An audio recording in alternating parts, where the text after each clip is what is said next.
Chapter 77. The two of them ran all the way before the curfew.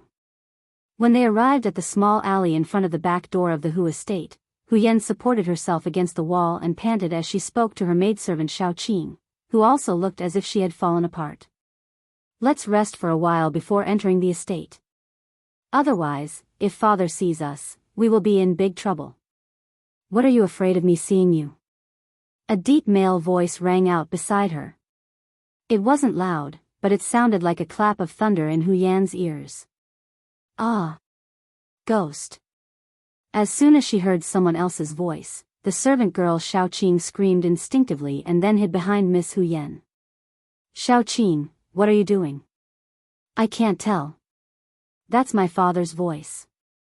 However, Hu Yan was still able to keep her composure. This was mainly because she had heard that voice for so many years and was already very familiar with it. Hu Yan grabbed the panicked Xiao Qing and lowered her head as if she had done something wrong. "Father, I'm just bored at home, so I went out for a stroll." "Stroll? Gao Sheng, you tell me?" His voice suddenly became more severe, and two figures flashed out of the alley. It was Hu Zhangning and one of his subordinates, Gao Sheng, one of the two people who had been taught a lesson by Beta Persei in the Jian Estate's Yang family mansion. "Yes, sir." In the afternoon, Xiao Qing found Lieutenant Sun Chuang, the other person who had been beaten by Beta Persei, and asked him to book a table at 100 Flowers Hall. "Enough." Without waiting for Gao Sheng to continue, Hu Yan had already interrupted him.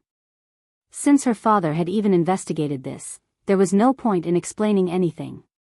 "Father, I was just curious about what the two new songs were like, so you dared to go to 100 Flowers Hall? Do you know what kind of place that is? Do you know what will happen if your identity is exposed, or if you meet a lecher? Do you know?" Hu Zhangning was obviously very angry, and scolded Hu Yan for a long time in one breath. In the end, Hu Zhangning, who had been criticizing Hu Yan for a long time, made the final decision. Hu Yan did not abide by the rules. She will be grounded for a month. Maid Xiao Qing didn't do what a maid should do. She didn't take good care of her master. She was punished with half a year's salary and 2 beatings. Gao Sheng sent someone to carry out the punishment. "Lieutenant Sun Chuang is reckless.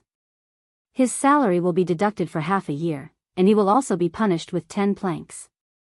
Hu Zhangning angrily turned around and left, leaving behind Hu Yan with an incredulous look on her face. "Father, you can punish me however you want, but don't hit Xiao Qing. It's too painful to hit her with 2 strokes of the paddle." Ignoring his daughter, Hu Zhangning walked faster and faster, as if he would change his mind if he slowed down a little. Unable to call out to her father, Hu Yan had no choice but to look at Gao Sheng for help. "Lieutenant Gao, can you write down little Qing's 2 paddles first? I will go and plead with my father, okay?" "No, we have to carry out my lord's orders." Gao Sheng shook his head. This time, Hu Zhangning was truly angry. Even Lieutenant Sun Chuang had to be punished with 10 planks. If he dared to disobey orders and not hit Xiao Qing, then he would be the one to be hit. Yang Chendong didn't know that Hu Yan had disguised herself as a man and gone to the 100 Flowers Hall to listen to a new song, only to be caught red-handed by Lord Hu Zhangning and put under house arrest. He was currently in the kitchen with Yi Qiu'er, experimenting with various drinks in preparation for the opening of the immortal abode. What he didn't know was that on this very night, Gao Xiong's naval and land forces launched a joint operation to seize Flag Mountain. In the early years of the Ming dynasty, the old prince of Zhongshan, Shang Baji, conquered Shannon.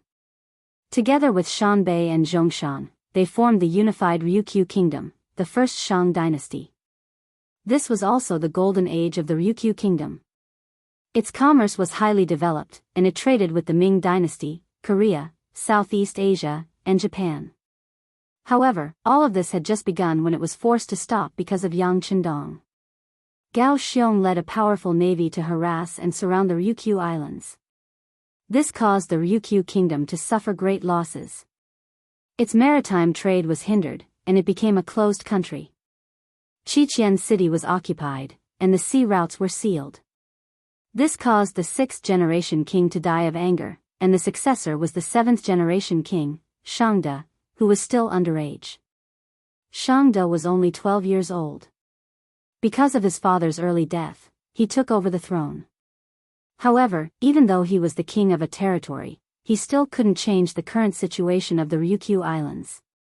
He had sent out ships to break out of the encirclement and inform the outside world of the situation. However, without exception, all of the ships he sent were sunk as soon as they left the harbor. It had to be said that the Ryukyu kingdom was also plagued with misfortune. It had only been less than 20 years since the first prince of Zhongshan, Baji, had taken over, and several kings had died. They had either died of illness or met with mishaps while out at sea. Now, all of the burden had fallen on the young Shangde's shoulders.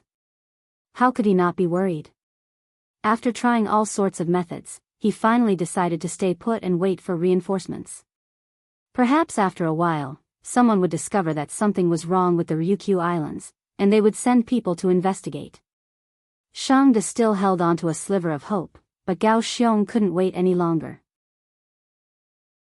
Before Yang Qindong left Qiqian City, he had told him that once the population was sufficient, he had to think about expansion. The first thing he had to do was to take over the entire Ryukyu kingdom and occupy the entire island. Now, every few days, there would be ships going back and forth between the Black Dock and Qiqian City. The people on those ships were all Han people of the Great Ming Dynasty. They had all been secretly obtained by Leng Song during Deng Maoqi's uprising. Leng Song completely obeyed Yang Qindong's orders. He plundered everyone he saw and robbed everything he saw. Qiqian City, which originally had a low population base, began to rapidly expand. Although he didn't see any danger yet, Gao Xiong still remembered what the sixth young master had said: if a man doesn't think far ahead, he will definitely have immediate worries. For this reason, he decided to attack Qishan, which was the closest to Qiqian City, in the southwest. Based on the principle of obtaining the greatest victory with the least casualties, Gao Xiong made a detailed pre-battle plan before he made his move. He gathered the 1st Company Commander 1st Lieutenant Xiao Feng and 3rd Company 1st Lieutenant Chang Tingshan at home and came up with a plan to attack Qishan from both inside and outside. At the beginning of the 9th month of the 13th year of the Great Ming Dynasty, when Yang Qindong had just arrived in the capital and was still stirring up trouble, Gao Xiong started his operation. That night, the wind was strong. Especially for an island like Ryukyu, the wind was even stronger at night. The flag on the city wall of Qishan swayed vigorously and the flagpole seemed as though it would break at any moment. On such a night, it was rare for anyone to come out. It was the same even on the city wall. The few soldiers of the Shang dynasty who were in charge of night duty had already hidden in a small hut to rest. In the small hut, 20 soldiers were all squeezed together. This made Captain Li Luan unhappy. If everyone is here to rest, who will be guarding the city wall? What if those pirates attack us? Captain, don't worry too much. With such a strong sea breeze, wouldn't they be blown away by the wind if they wanted to climb up the city wall, which is more than 30 feet tall? Besides, I don't think there's anything wrong with those pirates. Occasionally, when the weather is good, us brothers can see them. Those people on the other side are wearing good clothes, and all of them have oily faces. They must be eating well, unlike us, who are often in arrears with the military pay. The lives of the commoners will only be harder. One of the soldiers didn't seem to be afraid of Li Luan. After he complained, the other soldiers also started to talk. Although Li Luan was a little angry, he knew that his prestige wasn't enough to make these people shut up. Speaking of which, he was also angry. His wife and children didn't even have enough to eat, which made him, the captain, extremely dispirited. While everyone was sighing and complaining about how they were born in the wrong time, they didn't know that in such a strong sea breeze, Leng Feng had already used the triangular anchor and other equipment to climb up the city wall, which was more than 30 feet tall. Such a city wall might seem very tall to others, but to the members of Leng Feng who often had to climb it, it was just child's play. In less than half an incense's time, a row of 30 vanguard members had all arrived at the top of the city wall. The wind is so strong. Use your guns. Company Commander Xiao Feng, who followed the first batch of members up the city wall, decisively ordered the soldiers to put away their crossbows and switch to their Type 95 submachine guns when he heard the whistling wind. The 30 people's movements were uniform. In just a few seconds, they held their guns in their hands and performed a pre-battle inspection. When the first person raised his right thumb to indicate that the inspection was complete, the other 29 people did the same thing. Everything was done silently and swiftly. It was obvious that this wasn't the first time such a drill was conducted. Xiao Feng observed the performance of the Leng Feng soldiers. He nodded slightly and made a gesture to disperse and surround them. The 30 soldiers immediately moved forward in a fan formation. During this period of time, no one made a single sound. In the dark night, they were like ghosts that appeared and disappeared unpredictably, approaching the small hut on the city tower that could be used as a residence. In the small house, the soldiers were still complaining. As the captain, Li Luan had long shut his mouth and narrowed his eyes. If he had the time to argue, he might as well take a rest. This way, he could eat less tomorrow morning and bring more food back for his children. Sigh, I really don't know when these days will end. Thinking about the current situation, Li Luan, who was sighing in his heart, suddenly heard a sound from the door. Then, he stood up with a jolt. He knew that the 20 soldiers in his squad were all in the small house. The only ones who could appear here at this time were either his superior had come to check on them or the enemy had ambushed them.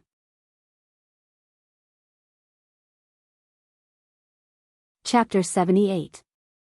Li Luan's reaction wasn't slow, but the person's reaction was faster. Before Li Luan could pull out his sword, a black muzzle was already pointed at him. Not only that, there were several black muzzles that were pointed at his subordinates. Don't move, those who surrender will be spared. Those who resist will be killed. A loud voice sounded. It was the voice of the company commander, Xiao Feng. As soon as he finished speaking, bah! A gunshot rang out. One of the Shang dynasty's soldiers clutched his chest and fell to the ground with a look of unwillingness and shock. In his hand, he had already pulled out a long sword and was about to slash forward. One of the Leng Feng soldiers felt the danger and killing intent. Without hesitation, he opened fire and ended the life of the enemy who wanted to resist. The sound of the gunshot was loud and clear in the room, but in the night wind, the sound could not travel far. With one person dead, the room became much quieter. Then, the captain, Li Luan, felt that his life was being threatened. He didn't want any of his brothers to die here, so he shouted anxiously, "Listen to me, don't move. Take out your weapons and throw them on the ground. I think that since these people said that they would be spared if they surrendered, they should be true to their words. That's right, we will keep our promise. The prerequisite is that you guys have to listen to us too. If you guys have any ulterior motives, you will end up like that person." Xiao Feng looked at Li Luan's performance and nodded his head in satisfaction. However, in order to not cause any more problems, he couldn't help but threaten him. When the black muzzle was aimed at him again, Li Luan felt his body tense up. He clearly saw the scene just now. This black metal thing could easily take a person's life. Not wanting to die, he hurriedly threw his sword and scabbard on the ground. At the same time, he covered his head with both hands and squatted down. With Li Luan taking the lead, the other 18 brothers followed suit and threw down their weapons, crouching on the ground with their hands on their heads. Very good. Xiao Feng praised, then gestured to Leng Feng who was at the side. A few of them took out ropes from their backpacks and tied up all 19 of them, including Li Luan. Just as he was done, the door opened again. A soldier in camouflage uniform walked in. He stood straight and saluted. "Sir, the city gate has been opened by our brothers hiding in the city. 2nd platoon, 3rd platoon, 3rd company, and 1,000 auxiliary soldiers have entered the city. Company Commander Tingshan, may I ask if we can besiege the barracks in the city?" "Yes, everything is going according to plan. Also, tell the brothers that the auxiliary troops are not to participate in the battle. Go and maintain order in the city. As long as the civilians do not cause trouble and stay in their homes, they are not to be harmed. Most of the people in the city are Han." Xiao Feng replied with a military salute. Yes. The soldier who responded with a military salute turned around to pass down the order. Xiao Feng also prepared to bring people to carry out the battle plan. At this moment, Li Luan, who was squatting on the ground, spoke. Sir, are you the pirates on the other side? What? Do you have any questions? Xiao Feng turned around and asked, a sharp look flashing in his eyes. Naturally, he did not like the word pirate. It was only because the sixth young master said that it was not good to expose their strength. Thus, they had no choice but to call themselves pirates. Feeling that Xiao Feng's gaze could kill, Li Luan instinctively lowered his head and avoided it. Then, he said in a small voice, if you can really not harm the civilians in the city, I am willing to be your guide. There are many of my brothers in the barracks. I think I can help persuade them. Li Luan volunteered himself for 2 reasons. Firstly, he had long lost confidence in the number 1 Shang dynasty. Even the soldiers did not have enough to eat, let alone the common people. Secondly, the weakness of the Shang dynasty made them feel extremely aggrieved. After being surrounded and forbidden from entering the sea, and not being able to send out any ships, they had actually holed themselves up like turtles and refused to move. It was as if they couldn't think of any solution. Instead, they had placed all their hopes on the outside, praying that others would discover their tragic situation and that someone would come to their rescue. This was completely a lucky move. It was no different from spending 2 yuan and waiting for 5 million. The possibility of them being rescued was close to 0. Thirdly, he had just witnessed Lang Feng's prowess. With 1 shot, one of his subordinates was killed. This should be the gun that De Ming was talking about. However, from the looks of it, it seemed to be even more powerful than the gun in the legends. Faced with such a powerful weapon, what could the Shang dynasty use to fight them? Fourthly, although he did not have much contact with them, he had heard some things about these pirates since he was guarding Qishan, which was the closest place to Qiqian city. They were completely different from other pirates. They did not bully civilians. When they robbed, they only robbed boats and people. However, they did not kill civilians or merchants. With all these knowledge and after seeing Lang Feng's mental state, Li Luan had the idea of helping them. Not only could he redeem himself, he might even be able to save more of his brothers in the barracks. Li Luan's volunteering naturally made Xiao Feng overjoyed.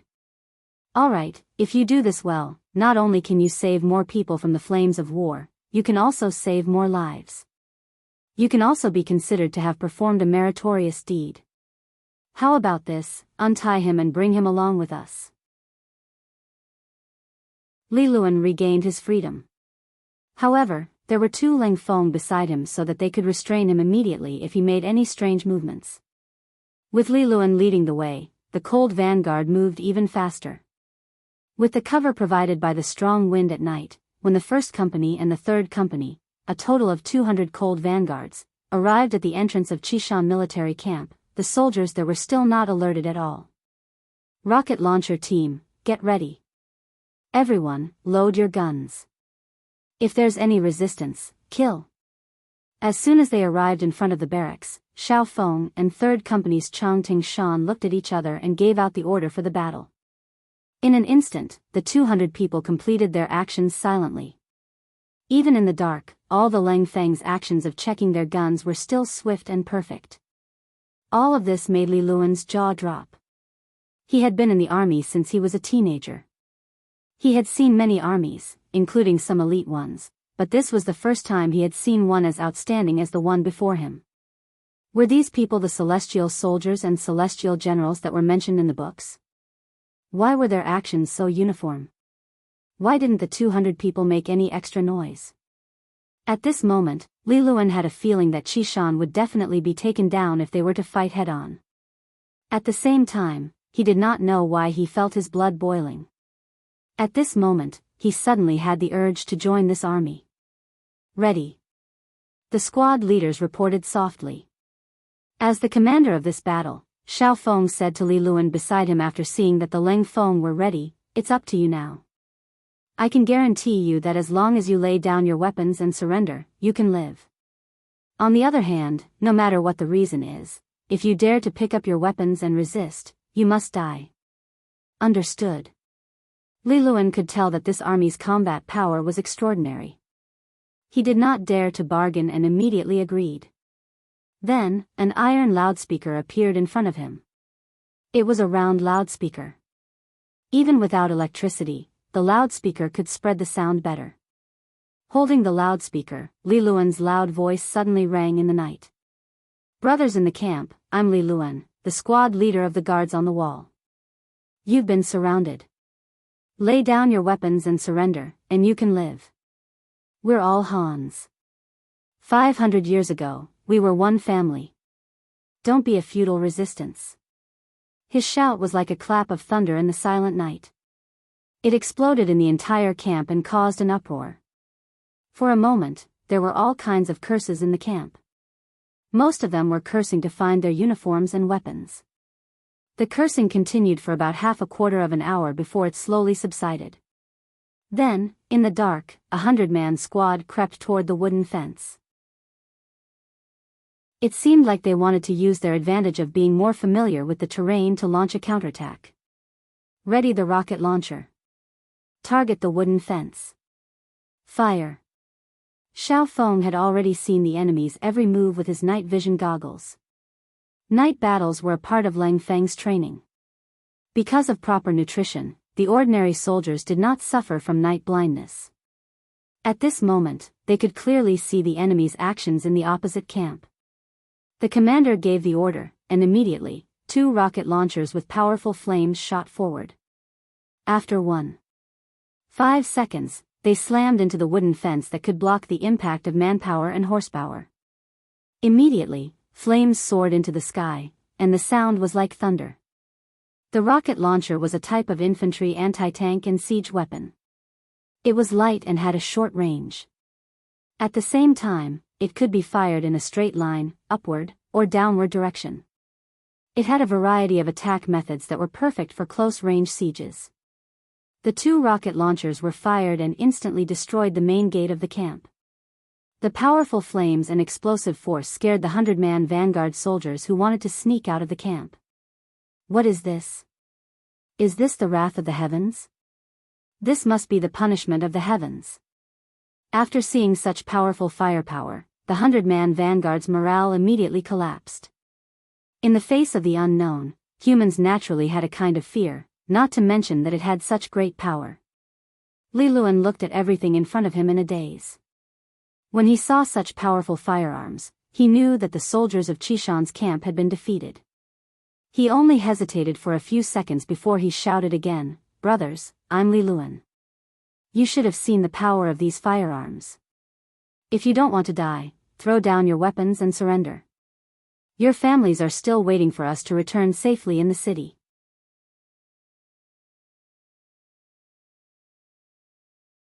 Chapter 79. Under Li Luan's persuasion and the powerful impact of the rocket launcher, some of the smarter soldiers finally realized that they weren't strong enough. The first person threw his weapon to the ground. Then, like a contagious disease, there was a second person, a third person. The frightened soldiers of Qishan threw down the weapons in their hands one by one and then walked out of the military camp in groups. They covered their heads and walked out of the military camp. The entire battle had ended so simply without firing a single shot or firing a single cannon. Of course, this was because of the deterrence of the powerful weapons. However, more importantly, it was because the soldiers of Qishan already had a grudge against the Shang dynasty. They didn't have enough to eat and couldn't wear clothes. Such an army had long lost their morale. How could they be counted on to win the battle? From Li Luan's words, the Qishan military camp had more than 2,000 soldiers. Xiao Feng ordered the auxiliary soldiers who had already entered the city to maintain law and order to take in the captives. At the same time, Qishan city was sealed. Only people were allowed to enter and not leave. The entire city was checked overnight. If there were any dangerous people, they would be killed. However, at the same time, the soldiers were not allowed to harass the commoners. If they were caught, they would be dealt with according to military law. After occupying the city, there had been countless military exercises to maintain peace. Putting them in Qishan city was just turning the exercises into actual battles. However, the soldiers of Ling Feng who had made all kinds of preparations were still very familiar with it. In just a few hours, Qishan City's law and order were restored.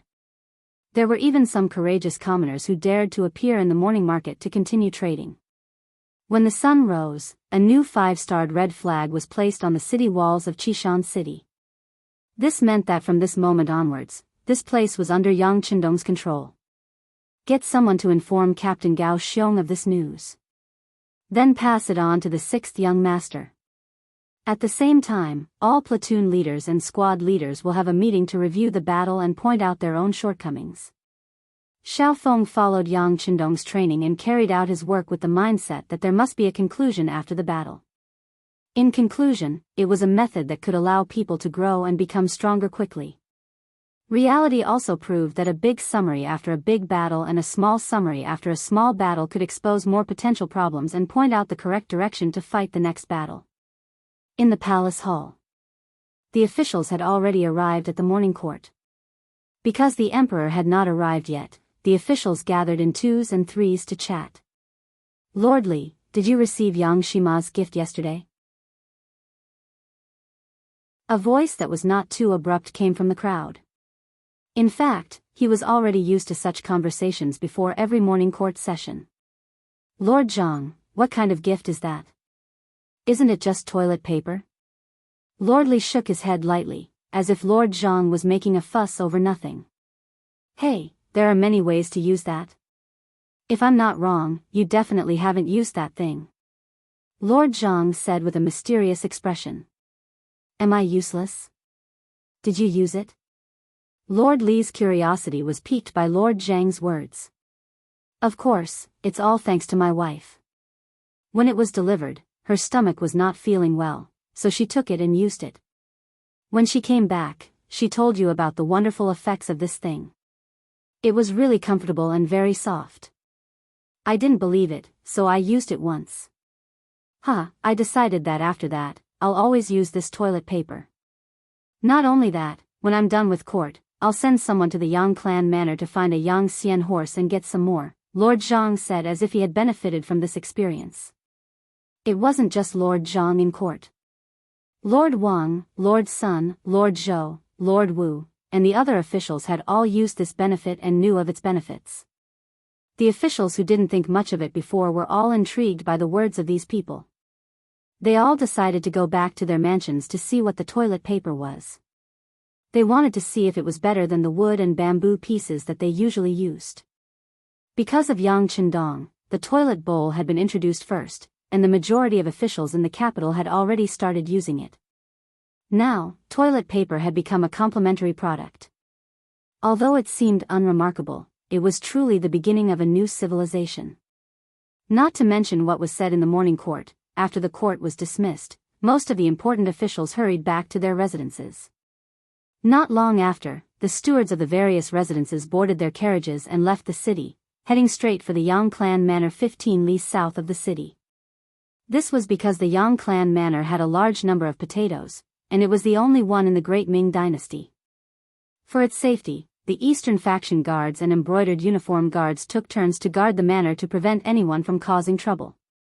When the stewards of the various residences arrived, they were all blocked outside. Left with no choice, they could only pass the visiting cards from their family to Steward Yang Neng and explain their intentions. Regarding this, the new steward Yang Neng had already received instructions from the 6th young master. He cupped his fists and said to the stewards who came forward to ask for toilet paper, I'm sorry, everyone. My 6th young master said that the toilet paper was shipped from the sea, and the production is limited. Previously, I took out the toilet paper because I thought that it would be better to share it with everyone, but now, I really don't have much left. If everyone really wants it, then wait until the Heavens Beyond trading firm opens for business and buy it there. Yang Ning had a smile on his face. As the saying goes, a slap doesn't hit a smiling face. Since he had already said so, what else could the stewards do? They could only hurriedly return to their residences. Since they didn't have any new goods for a while, they would have to use the toilet paper that was delivered yesterday sparingly. Other than the 1st young master and 1st madam, everyone else could forget about using it. Of course, there were also some officials who thought that Yang Chendong was too stingy. It was just some unremarkable toilet paper, and he wanted to set up a trading firm that they had never heard of to sell it. How much money could that thing be worth? Could he earn back the capital by opening a shop for it? These people's thoughts weren't wrong. After all, toilet paper wasn't something that could be put on the table. Moreover, it wasn't like they couldn't do without it. In the past, when there was no such thing, shouldn't everyone still do what they should do? For something like this, if it was sold at a high price, there probably wouldn't be many people who would buy it. However, if it was sold at a low price, they probably wouldn't even be able to earn back the rent for the shop. That was the normal way of thinking, but how could the people of this era guess what was going on in Yang Chendong's mind? If you said that toilet paper wasn't worth much, there was nothing wrong with that. However, Yang Chendong firmly believed that once people were used to it, they wouldn't be able to adapt to it if you asked them to use wood or bamboo. More importantly, he intended to use hunger marketing to sell it, which meant that he would sell it at a fixed amount a day. Based on the idea that the rarer something was, the more valuable it would be. Once the supply exceeded the demand, the price would naturally rise. When that time came, if other adults used toilet paper, would you still have the nerve to use bamboo? Even if the price was slightly higher, there would still be many people who would rush to buy it. The capital was not like any other place. There were many rich people here, and even more people with authority. Even if the price of toilet paper was a little more expensive, it was still completely acceptable. This would become one of Yang Chendong's tools for making money. Although he couldn't make a huge profit, he would win in the long run. Hu residence. Little Qing was lying on a wooden bed with a painful expression.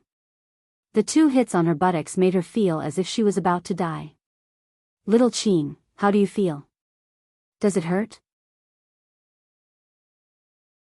With a face full of tears, Hu Yan at this moment made people truly understand what it meant to say that women were made of water. Ever since they returned to the courtyard last night and little Qing was beaten twice, she had been crying non-stop. Even after a night had passed, her tears still flowed out uncontrollably. She really didn't know where her tears came from. Miss, don't cry. Your eyes are swollen. It's so ugly. Resisting the pain on her butt, little Qing, who felt sorry for Hu Yan, squeezed out a smile and said. The miss was the master, and the maid was the servant. In this hierarchical feudal society, little Qing still dared to make fun of her miss like this. It could be seen that the relationship between the two was really good to a certain extent. I don't care. I don't care if it's ugly. I just want to cry. I want to cry for my father to see how hard he hit me. Hu Yan shook her head vigorously, looking very wronged. But miss, the Lord has already hit me. It's useless even if you cry. It's better to find some medicine for little Qing to apply to the wound. Little Qing shook her head helplessly. Her miss was really cute at this time, but her butt was really painful. Ah. Do I need to apply medicine? Little Qing, is it very painful? Don't worry, I'll go out and find medicine. Hu Yan also got up at this moment, then wiped the tears on the corner of her eyes with her sleeve, and then strode out of the room. Outside the Mrs. courtyard, Hu Jiangning gave Hu Yan a confinement order, and Lieutenant Gao Sheng was guarding here. When she came out, she just saw Gao Sheng dressed in a brocade guard uniform, and Hu Yan was angry. She thought that it was this person who complained and caused her, little Qing, and Lieutenant Sun Chuang to suffer. Mississippi, as soon as he saw Hu Yan come out, Gao Sheng straightened his chest and greeted her. Although he knew that what he did was arranged by the Lord, it was a fact that he had offended the miss. As soon as Hu Yan walked to the front of the courtyard, she deliberately pretended to be very angry and looked at Gao Sheng. But perhaps this gaze was too weak. Gao Sheng's expression did not change, and he still looked neither servile nor overbearing. Do you have injury medicine? Hu Yan, who wanted to be angry and ignore Gao Sheng, soon couldn't bear it. Thinking of little Qing who was in pain in the room, she had to lower her head. Yes. Hearing that she was not going to question him, but wanted injury medicine, Gao Sheng immediately took out a porcelain bottle from his arms and handed it over. Use the amount of medicine to cover the wound 3 times a day.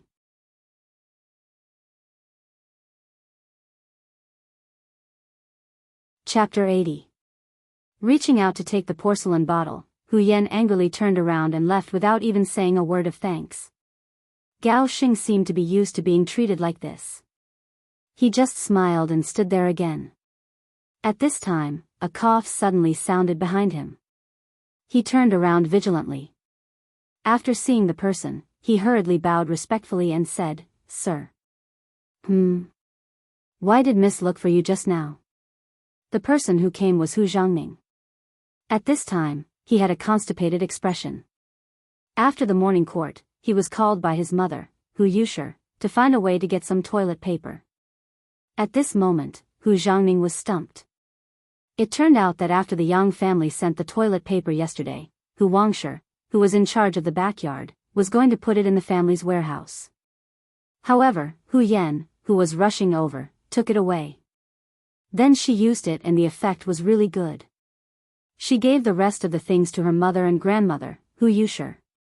With the recommendation of her granddaughter, Hu Yushi had people verify the magical effect of this thing. Then, she sent the rest of the toilet paper to her relatives in the city. This was also the old lady's style of doing things.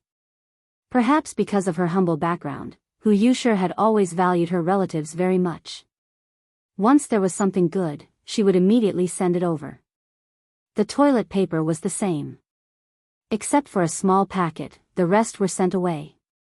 Hu Yan came back from the morning court and asked the old lady about the toilet paper. The old lady, who had no stock, had to give the task to her son. She also said that she wanted to get some more. There were still some relatives who had not shared it. In Hu Yushi's eyes, her son was the guardian of the genie guards. There was nothing that could be difficult for him. After Hu Zhangning received the task, he was not in a hurry. He sent the housekeeper of the house to the Yang family village 15 miles south of the city to ask for it. Unexpectedly, he returned empty-handed. According to the housekeeper, not only the Hu family, but many ministers in the court also sent their housekeepers, but they did not bring back a packet of toilet paper. Hu Zhangning, who had already promised his mother, was a little anxious. Thinking that the toilet paper was given to the old lady by his daughter, she should have some stock in her hands. He had to bite the bullet and come to the door. If it was in the past, Hu Zhangning guaranteed that his daughter would agree to such a thing. The relationship between father and daughter had always been very good. But this time, he had no confidence in his heart. He had just punished the other party yesterday, so he wasn't very confident in speaking up now. Even though he wasn't sure, Hu Zhangning, who had always been extremely filial, still decided to give it a try. He couldn't let his mother down. While Hu Zhangning was still thinking about what to say, Gao Sheng, who was standing in front of him, had already answered, "Sir, Miss asked me for injury medicine." Injury medicine? Was little Qing seriously injured? It's just 2 military rods.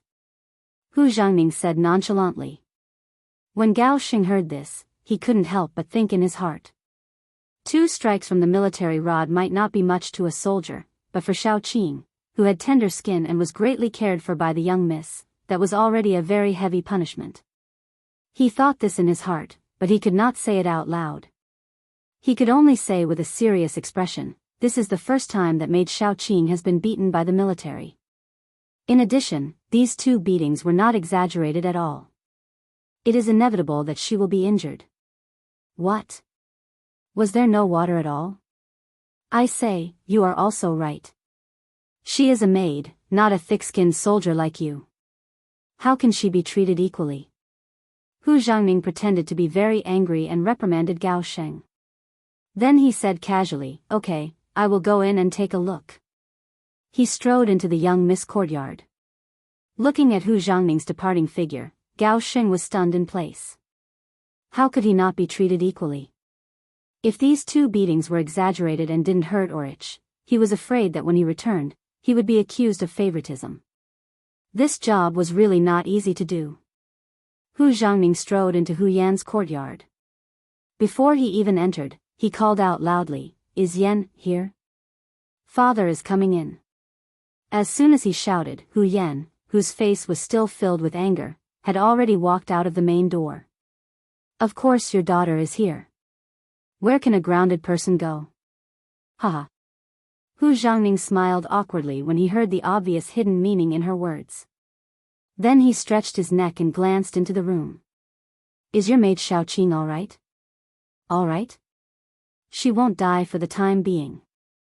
Hu Yan's answer was still cold. This time, she was really disappointed in her father. It was true that she had done something wrong, and she deserved to be grounded. However, he shouldn't have hit little Qing so hard. There was a lot of blood on her butt. She cried for the whole night and was still in a trance at this time.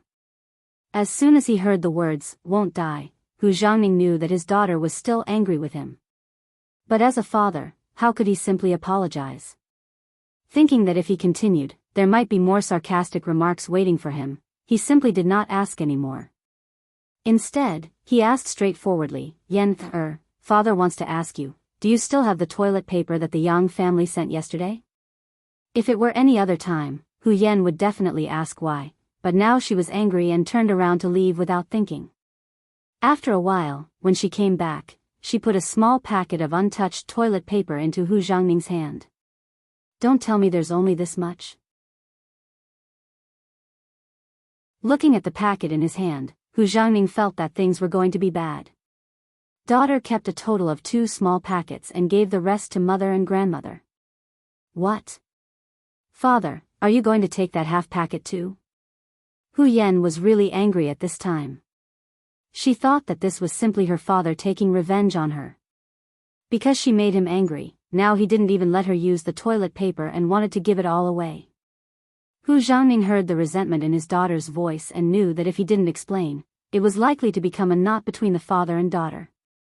So he explained the matter again. It's not that father wants it, but Yan knows your grandmother. Whenever she has something good, she must give it to her relatives. See, when the toilet paper came, she gave it all away, but it was still not enough, so she called father and asked me to think of a way. But the housekeeper of the house went to Yangjia village. The housekeeper of the 6th young master said that the things were shipped from the sea and were not products of our great Ming dynasty. Now he doesn't have any stock in his hands.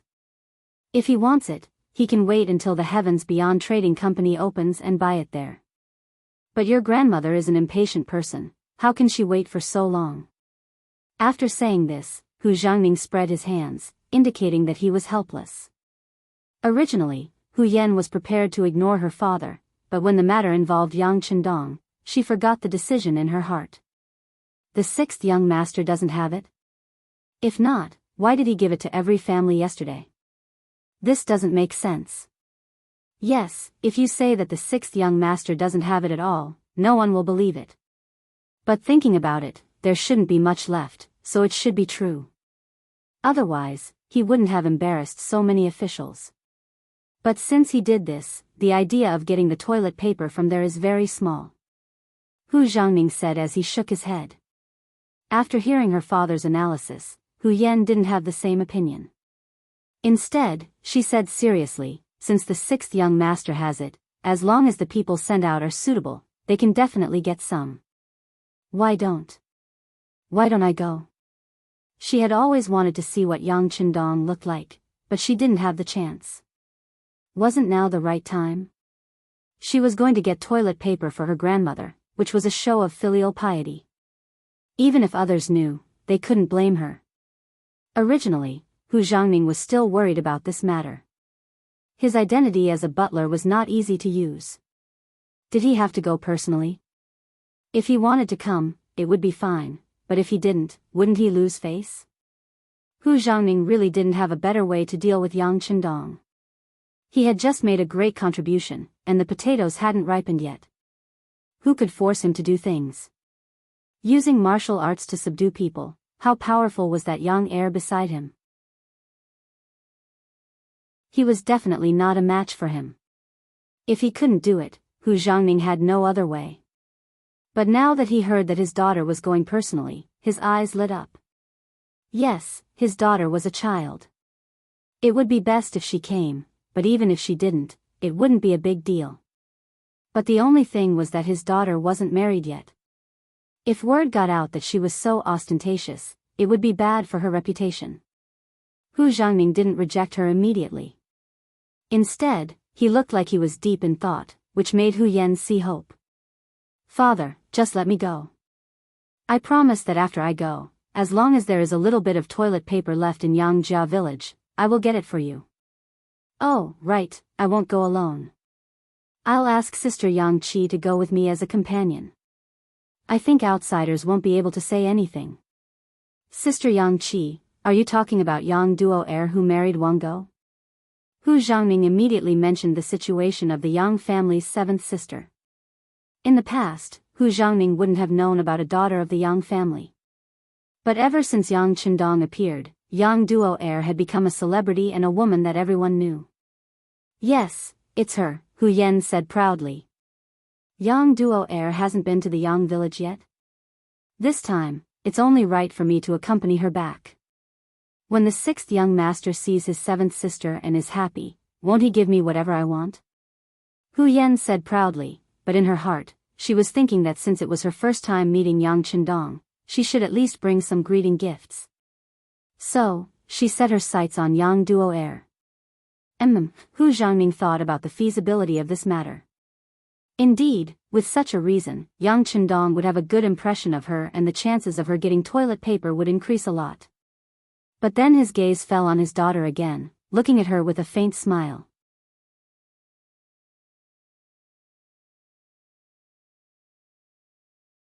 Chapter 81. Hu Zhangning's gaze frightened Hu Yan. It was as if he had guessed what she was thinking. She blushed and didn't know what to say. Fortunately, Hu Zhangning spoke. "All right, since that's the case, I'll send Gao Xing to go with you. With him, Wang Go won't dare to not let them go." With Hu Zhangning's support, Hu Yan believed that she could bring Yang Duo to the Yang village. She was overjoyed and said, "Father is the best. Father has always been the best person. But remember, you must bring back toilet paper this time. Don't be so happy that you forget about the important matter." Hu Zhangning decided to remind his daughter. If she really went to see the sixth young master and forgot about other things, then the gains would not make up for the losses. "Yes, father, you can rest assured." Hu Yan patted her towering chest and promised. Then, she had a grin on her face. Hu Yan went to prepare and said goodbye to little Qing. It was a pity that she couldn't bring her to see the sixth young master for the first time. This made little Qing even sadder on the bed. In her heart, she even thought that the young miss was different. Hu Zhangning called Gao Xing over and told him to cooperate with the young Mississippi. Then he thought to himself, a grown girl can't be kept at home. Yang village. In the courtyard, 50 boys and girls were undergoing intensive training. According to Yang Qindong's requirements, they were all between 14 and 18 years old and all of them had good figures. The girls were graceful and the boys were tall and straight. After praising Xiao Yin, he asked each shower to make a delicious meal for the 100 boys and girls, letting them fully experience the feeling of warmth. Then he took out the clothes that he had already prepared. When everyone changed into the new clothes, it was as if they had become different people. They were full of spirit and beauty. "Not bad, you all have good external conditions, but this is not enough." "But that's not enough. If you can't pass the next training, you'll still be eliminated. Do you understand?" Yang Qindong stood in front of 100 people like a general who was called out on the battlefield. His voice was like a flood. "Understood," the young boys and girls replied nervously. Here, they had new clothes to wear, and they could eat meat for every meal. Moreover, the dishes were very delicious. Every month, they would receive 2 taels of silver. This new life filled them with hope. After experiencing this wonderful feeling, they would not be willing to leave even if they were asked to. How could they not perform well? Yang Qindong's voice echoed throughout the backyard. "Stand up straight, look straight ahead, and bend the corners of your mouth to a 45-degree angle. Keep smiling. Remember, the customer is God. You have to try your best to satisfy their needs. Their satisfaction is my satisfaction. Do you understand? Understood.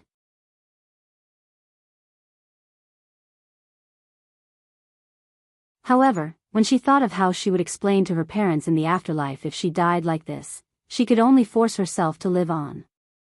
She hoped that one day, Wang Go would change his mind or someone in the Yang family could revive their glory. This was the sorrow of a woman in a feudal society. Everything had to rely on others.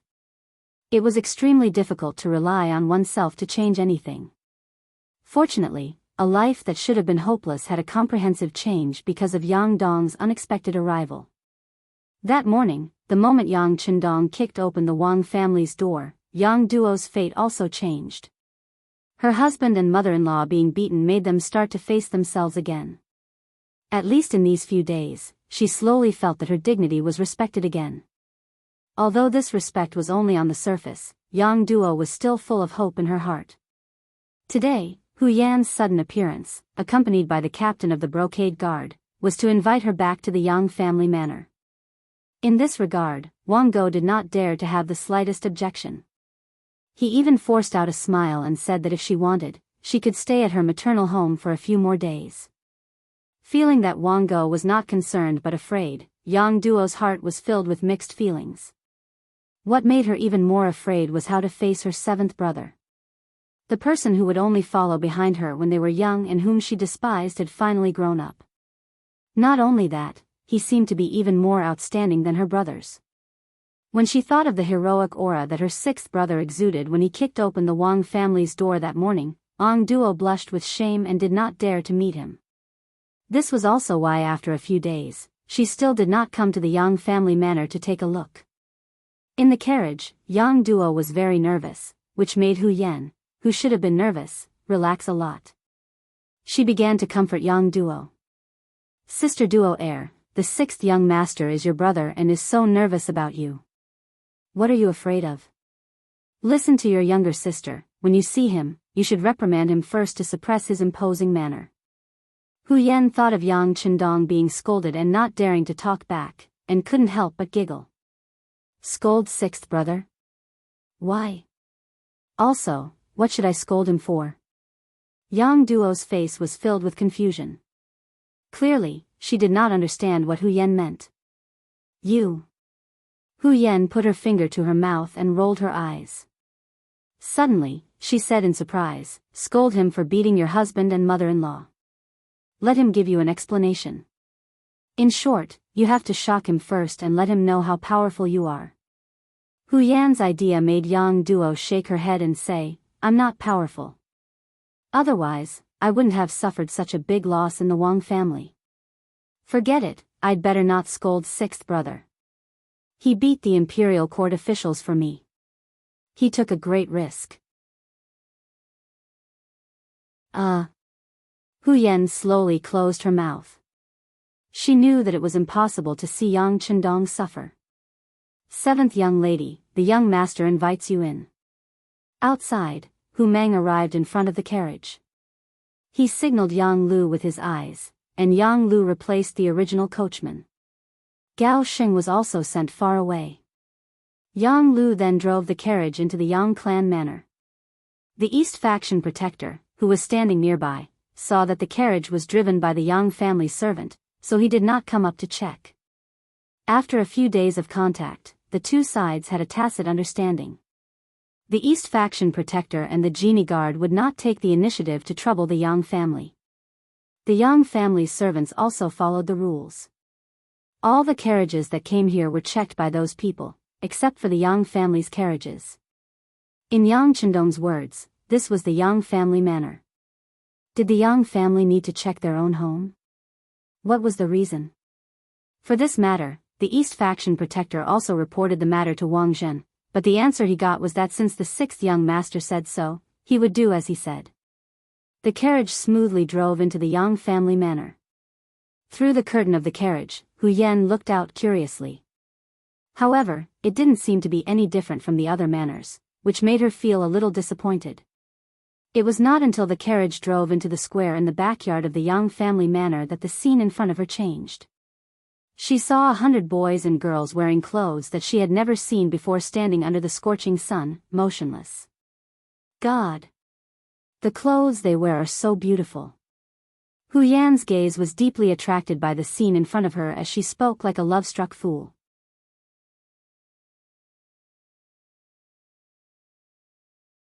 Chapter 82. Yang Duo, on the other hand, was extremely nervous. She didn't know what to say when she saw Yang Chendong. She thought that her actions had already lost face for the Yang family. She wasn't mentally prepared yet. The carriage finally stopped, not far from Yang Chendong. From here, one could clearly see Yang Chendong, dressed in green, sitting under a parasol, leisurely drinking tea. From time to time, he would look at the scene. Whenever he found someone slacking while standing, he would shout from afar. Every time this happened, the person who was shouted would straighten their body, as if their entire appearance had changed in an instant. Stop! Yang Chendong's attention was drawn to the carriage when Yang Lu shouted for it to stop. Then he came over with a smile on his face. As he walked, he said, "Seventh sister, I missed you so much." As he spoke, Yang Chendong had already arrived in front of the carriage. Then, he reached out his hand and lifted the curtain of the carriage. Then, he smiled and reached out his hand to touch the person in the carriage. This was originally Yang Chendong's way of welcoming seventh sister. He hoped that a joke would make her relax. How could the meticulous sixth young master not know that seventh sister must have had a hard time in the Wang family all these years? She had probably developed a habit of being cautious. Welcoming her in such a joking way was to make her relax. But he never thought that his hand would reach out and grab the person. But why did this person look so unfamiliar? Her skin was whiter than snow, and her eyes were like a pool of clear water. When she looked around, she had an elegant and noble temperament. Her eyes were very big, and her eyelashes were very long. At this moment, she was blinking and looking at him. That cute and chubby little face was as red as an apple. In fact, Hu Yan really did not expect this to happen. At this time, she was also frightened by the scene in front of her. When a pair of big hands were stuck under her armpits, her beautiful face had already turned pale at this moment. Shwa! Yang Chendong's reaction was not slow. When he felt that he had grabbed the wrong person, he quickly retracted his hand and immediately bowed his head to apologize. "I'm sorry, Mississippi. I thought it was my seventh sister. I'm here." A timid voice sounded. Yang Duo popped her head out from behind Hu Yan, who was still in a panic. "Sixth brother, this is Miss Hu Yan, Lord Hu Zhongning's daughter." As if she felt the awkward atmosphere, Yang Duo hurriedly introduced Hu Yan's identity. Hearing seventh sister say that this girl was Hu Yan, Yang Chendong could not help sizing her up a few more times. She was indeed a great beauty. In terms of looks, she was similar to Zhao Liying, but her body was more voluptuous. "So it's Miss Hu. My apologies." Yang Chendong's reaction was fast. After knowing Hu Yan's identity, he immediately changed into a polite appearance, making people unable to get angry even if they wanted to. Yang Chendong took the initiative to apologize, which made Hu Yan a little embarrassed. She really didn't mean it. In addition, she had been educated since she was young. No matter what, she was still a daughter of a noble family. Of course, it was not good for her to blame the other party for such a thing. Hu Yan's face was red like the sunset. She softly said, "Hello, sixth young master." "Hello, hello." Yang Chendong quickly returned to normal. After answering with a smile, he reached out and helped Yang Duo, who had already squeezed forward, get off the carriage. As for Hu Yan, Yang Chendong did not want to offend her. He reached out and took the stool handed over by Yang Lu, allowing her to smoothly walk down by herself. Yang Duo did not pay attention to Hu Yan's change. She had been chirping like a lark in the car just now, but now she was as quiet as a thrush and didn't say a word. Most of her attention was on her sixth brother, Yang Chendong. With Yang Chendong holding her hand, she heard her sixth brother's voice. "Seventh sister, these people are the people I've trained to serve the immortal abode in the future. In other words, they are the waiters in the wine shop." Do you see the clothes those girls are wearing? I call them kipeos. They are the best clothes to show off a woman's perfect figure. The other big sisters in the family have all tried them on before. Why don't you find one and change into it, too? A beautiful set of clothes can change a person's mood at any time. Yang Qindong didn't ask Yang Duo what she meant. He reached out and called Xiao Yin over. Yin, bring my seventh sister to change into a qipao. Young master, what about that Miss Hu? Xiao Yin looked at Hu Yan, who seemed to have been left out. Oh. If Miss Hu is willing, she can also try on a qipao. There are many different types and colors prepared. Just treat it as my apology for my earlier rudeness. Yang Qindong chuckled and turned to look at Hu Yan. On the way, Hu Yan had been teaching Yang Duo to be more generous. She had even told her to teach Yang Qindong a lesson and show him who was boss. However, when she saw the real person, she immediately softened. Yang Duo acted as if she had returned home. She didn't even wait for Hu Yan to say whether she agreed or not before grabbing her. Come, let's go take a look at those kipeos. Let's see if they are really as beautiful as they seem. Three women made a show. Xiao Yin, Yang Duo, and Hu Yan all walked towards the rear courtyard.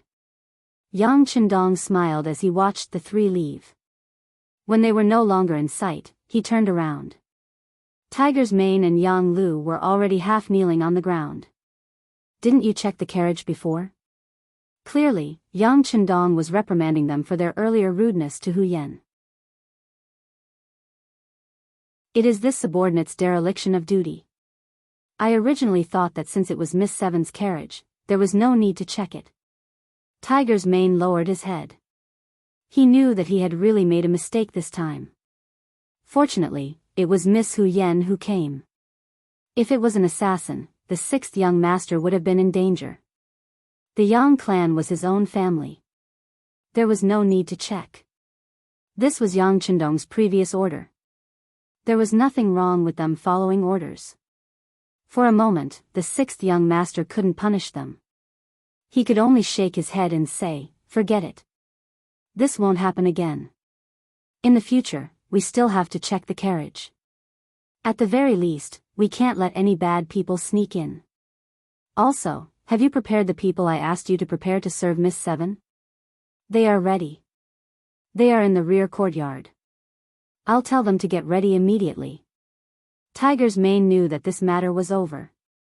However, he definitely couldn't be so careless next time. Good. Go and tell them to get ready. Yang Qindong nodded. Then, as if he had thought of something, he asked, "That's right. Do you know why Miss Hu Yan came here?" From the information he received from the security bureau, he already knew that Hu Yan was paying attention to him. Yang Qindong narcissistically thought that the other party probably had a good impression of him. However, even if she had a good impression of him, it was impossible for her to directly come to his door. At that time, girls weren't that open. This was especially true for young ladies of noble families. They were extremely reserved. I don't know. Tiger's Mane shook his head. Although the Capital Security Bureau's capabilities were constantly increasing after investing a large amount of money, he still didn't know what had just happened to the Hu clan. Forget it. Let's go. With the idea of taking things one step at a time, Yang Qindong had Tiger's Mane and the others leave. As for himself, he returned to the large umbrella. His gaze fell on the 100 young men and women who were still practicing their stances in the distance. In the fitting room in the backyard, Xiao Yin and the other two women were currently seriously choosing the most suitable qipao for them. Among the three, it wasn't Xiao Yin's first time in this room. She was also the first to choose. It was a set of sapphire blue qipao that represented purity. When paired with her petite face, it appeared very cute. Yang Duo chose a yellow qipao with golden edges. She was tall to begin with, so wearing it on her slim body made her look even more elegant. Hu Yan took the longest time to choose. In her eyes, it seemed that every one of them was very beautiful. In front of her were beautiful clothes that she had never seen before. In the end, she still chose a white qipao. This was a color that went with all kinds of colors. When worn, it gave off a pure and flawless color that didn't even have a speck of dust. In the fitting room, there were several mirrors that were said to be divine objects in the palace. It was very good for them to see their own style through these mirrors. Of course, these mirrors couldn't be leaked out yet. Xiao Yin also explained this point to the two women. Otherwise, the mirrors in the palace wouldn't seem so noble and mysterious. However, Xiao Yin also said that mirrors like these would be circulated in the market in the future. It was just that there wouldn't be a lot of them. In accordance with the principle of rare things being valuable, this would show off their nobility. As for the mirrors, the two women only looked at them curiously. If it was any other time, perhaps they would be attracted. However, right now, their attention was completely diverted by the qipao on their bodies. Right now, they were looking at themselves as if they had just met each other. In their minds, they never thought that one day they would be so beautiful. To say something narcissistic, at this moment, even they were attracted to themselves. Alright. Seeing Hu Yan and Yang Duo spin in front of the mirrors who knew how many times, Xiao Yin smiled like a flower and said, "The ugly daughter-in-law will have to see her parents-in-law sooner or later. Let's let the young master take a look and let him give his opinion." The young master said that women wear beautiful clothes for others to see. As a man, his opinion will be more pertinent. Therefore, they have more authority and qualifications to judge. These words caused Hu Yan to immediately cover her mouth and chuckle. The Dong Shui is really something. He clearly wants to take advantage of others, yet he still makes the reason sound so dignified. Oh. Could it be that miss who is afraid of letting the young master see your current appearance? As a woman, Xiao Yin had long felt that Hu Yan looked at the young master differently. However, she was already prepared to share the young master with others. Furthermore, with her status, she would be very happy if she could be a bed-warming maid in the future. Naturally, she didn't have the authority to be jealous of others.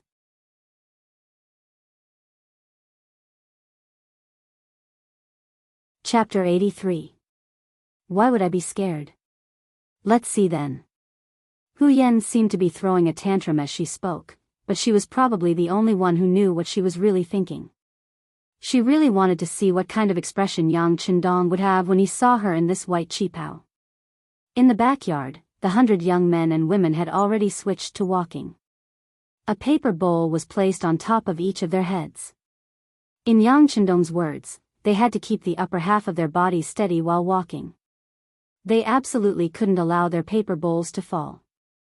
If they did, they would be punished with standing for an extra hour, and no meat for dinner. It wasn't a heavy punishment, but none of the 100 future employees of the immortal abode wanted to be punished. They didn't know if they would be disqualified if they were punished too many times. If that was the case, they would have to return to their old lives. They could only eat 2 meals a day, and they weren't even full. Here, they could eat 3 meals a day, and there was meat for every meal. They had new clothes to wear, and they even had a monthly salary. Originally, Yang Qindong was staring at the crowd and pointing out their mistakes. However, when 3 graceful figures suddenly appeared in his peripheral vision, Yang Qindong was completely unable to remain calm. In his line of sight, the 3 beauties were like fairies descending to the mortal world as they walked towards him one by one. This caused his heartbeat to accelerate, and his face began to heat up. Even his gaze became infatuated. Seeing Yang Qindong's dazed expression, the 3 girls couldn't help but feel amused.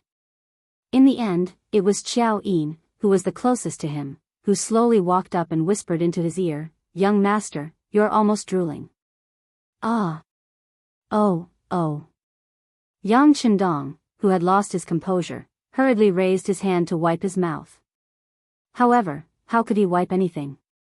Only then did he realize that Xiao Yin was teasing him.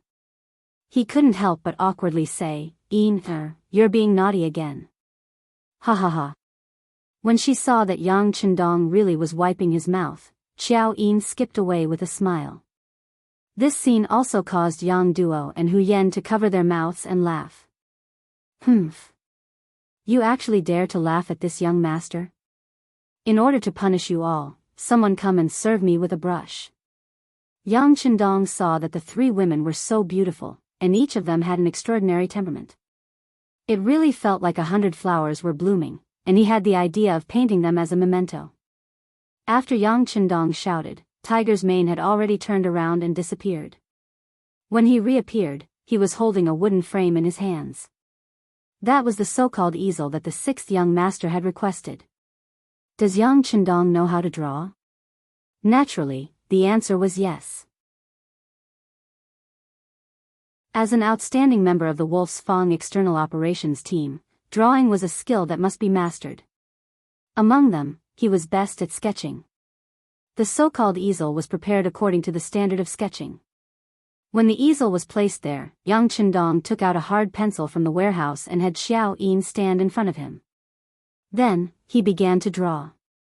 After a few strokes, a rough outline appeared on the paper. This was the first time Xiao Yin had seen the young master draw.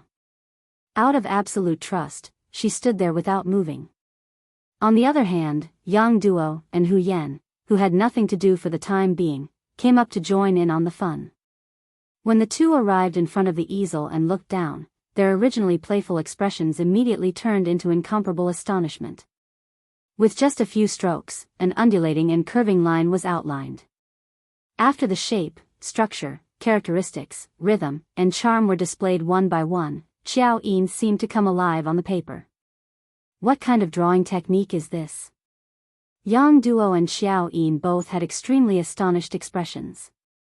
They were both daughters of noble families and were all descendants of famous families. They understood drawing techniques and were even quite good at it. It was because of this that they were even more astonished by the ability that Yang Chendong displayed. I call it sketching. Yang Chendong raised his head slightly and gave the two girls a charming smile. Then, he continued to draw and complete the rest of his work. From start to finish, it took only half the time it took to drink a cup of tea. The sketch was completed and Xiao Yin was vividly engraved on the paper. Yang Chendong stopped and nodded. Not bad. You didn't lose your skill. That's it. Wow. So beautiful. The two women saw that the painting had been completed in such a short period of time. Moreover, the painting was so accurate that Xiao Yin's most beautiful side was fully displayed. Aside from the lack of color, everything else that should be displayed was displayed. This caused them to make a fuss over nothing. Yang Chendong had heard a lot of compliments recently, so he didn't have much of a reaction. He just smiled at the two and asked, which one of you will go first? We can be drawn too. Hu Yan pointed her slender finger at herself in surprise. Originally, she thought that Yang Chendong could draw Xiao Yin so quickly because they understood each other. That was why he could draw so skillfully. However, this was the first time they had met. Of course, if you refuse, I won't force you. Yang Chendong showed a sincere smile again. He didn't want to force people to do things. Ah. I won't refuse. Then, draw me first. When Hu Yan heard that she could also receive such treatment, she was instantly overjoyed. Then, she walked to where Xiao Yin was standing and stood with her chest puffed out. Don't be so stiff. Act more naturally. Yang Chendong chuckled when he saw that Hu Yan's entire body seemed to have been filled with lead, resembling a zombie that had lost a portion of her spiritual energy. Oh. Hu Yan, who was extremely obedient, quickly relaxed her body. It was also at that moment that she heard Yang Chendong's voice. Very good. That's it. Don't move. It'll be done soon. Yang Chendong seemed to have found an excellent angle and began to paint with great vigor. In just the time it took to drink a cup of tea, Yang Chendong finished the last stroke and laughed. It's done. He finished drawing just like that? With a trace of suspicion, Hu Yan walked over. However, at this moment, Yang Chendong had already begun to draw for seventh sister, Yang Duo. Hu Yan walked over and looked at the drawing of her face and expression that had been placed to the side. The lines were so beautiful and the curves of her body were so real. It was as if they were lifelike. Her charm, cuteness, and beauty were completely reflected on the paper. At this moment, she felt a little intoxicated. Thinking that the two of them had only met for the first time, how could he understand her so clearly in such a short period of time? Hu Yan couldn't help but look up. She wanted to see the appearance of this man. She wanted to understand him and imprint him deeply in her mind. When she looked up, she saw the scene of Yang Qindong seriously drawing for seventh sister. People say that people who work seriously are the most beautiful because at that time, their whole body is focused and full of charm. When she looked up, she saw this scene. The corners of his mouth slightly curled up, the confident light in his eyes, and the fact that he was able to write as fast as lightning while remaining calm as usual, coupled with his resolute face and bright eyes, all of these attracted Hu Yan. At this moment, she felt as if there was a little rabbit in her arms that was jumping wildly. Done. With a wave of his hand, Yang Qindong, who finished the last stroke, laughed and said that it was done. He put down the hard pencil in his hand. Yang Duo couldn't wait any longer. She ran a few steps and came in front of her portrait. Immediately, she looked like she was in a daze. People say that the person who understands you the most is yourself. But this time, Yang Duo felt that this seemed to be wrong. Because from the painting, she seemed to be seeing herself for the first time. It turned out that she was so beautiful. She wasn't the useless stupid girl that the Wang family said was even worse than a servant girl. Yang Duo stood there in a daze. After a while, tears flowed down from the corners of her eyes. Yang Qindong's heart softened as he looked at her. He stood up and went forward to hug seventh sister in his arms. The painting is to show your most beautiful side and preserve it for later memories. But what we should do is to cherish the present, cherish our youth, your beauty, and all the good things we have. Seventh sister, if life in the Wang family is not happy, then leave there. Believe in sixth brother, I will let Wang go divorce you. There won't be any bad memories left. It was the most basic common sense to persuade people to reconcile and not to divorce. But now, Yang Qindong was indeed persuading his seventh sister to leave her husband's family. In modern terms, it was divorce. But when Hu Yan and Xiao Yin heard this, they felt that the sixth young master was right. It wasn't abrupt at all, and it wasn't annoying at all. Seventh sister in his arms was clearly moved, but in the end, she clenched her teeth and shook her head. Sixth brother, I still want to try. Can you give me a bit more time? Yes, seventh sister will make the decision.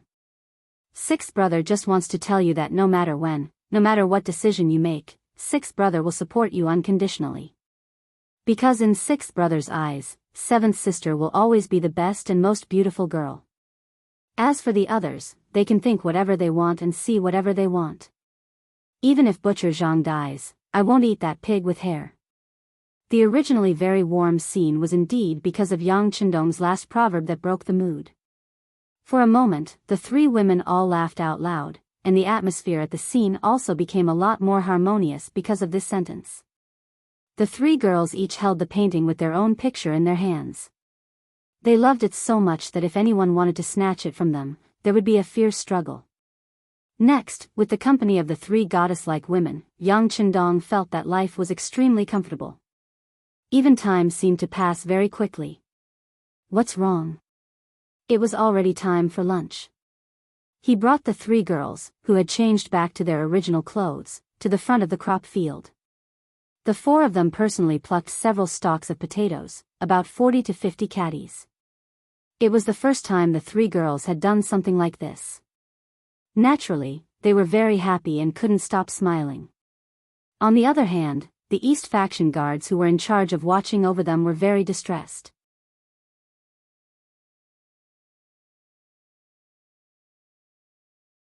Chapter 84.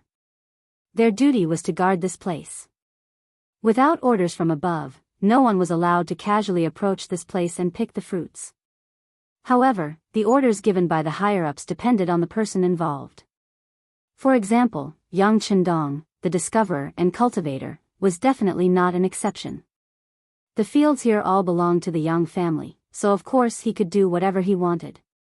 As long as it was not a large-scale harvest, even the people of the East faction guards had no right to interfere. Each of the girls carried the freshly dug potatoes and returned to the kitchen with Yang Chendong. Each yoer had already prepared everything they needed. Soon, the aroma spread. At noon, the four of them ate until their stomachs were round and full. They were extremely satisfied. You have to learn to share. Good things can't be eaten by yourself. When you leave, each of you brings some for your family to taste. Yang Chendong smiled as he looked at Yang Duo and Hu Yen. Seeing how they looked as if their bellies were about to burst, he couldn't help but stretch out his right hand and lightly scratch the tips of their noses. This was originally Yang Chendong's habitual action. In the past, he often played like this with Xiao Yin. However, this time, he was facing seventh sister Yang Duo and Hu Yen, who he had just met for the first time. Yang Duo was slightly better. She just treated it as her brother joking with her. However, Hu Yan's face immediately flushed red after being scratched.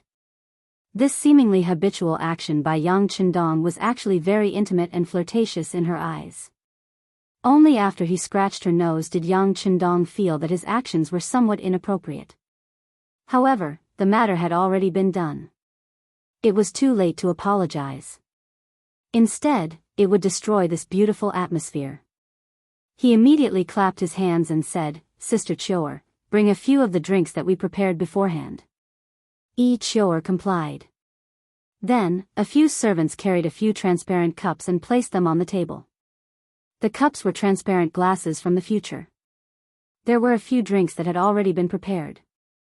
The moment the things were placed on the table, other than Xiao Yin, who had already seen the transparent glass, Hu Yen and Yang Duo were once again shocked by the things in front of them. They realized that as long as they stayed in the Yang manor, there would always be all kinds of surprises waiting for them, and they were all existences that were far beyond their imagination. Don't just stare at the glass. Why don't you try this drink? Yang Chendong smiled as he looked at the shocked duo. You call this a glass? So exquisite, so beautiful. Hu Yen couldn't help but ask curiously.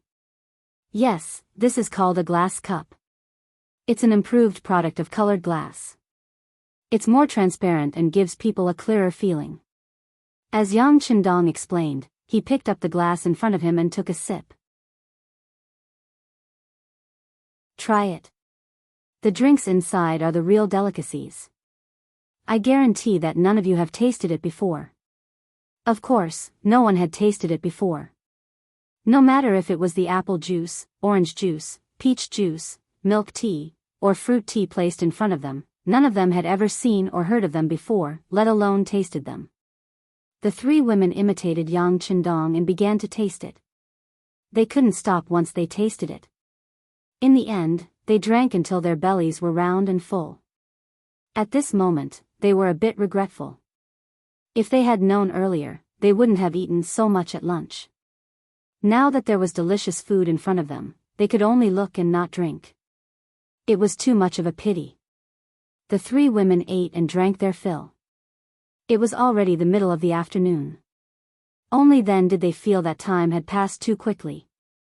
Thinking that they were ready to go home, Yang Duo and Hu Yan's faces revealed expressions of reluctance. Seeing the two's intentions, Yang Chendong said to Yang Duo, "Seventh sister, this is your maiden home.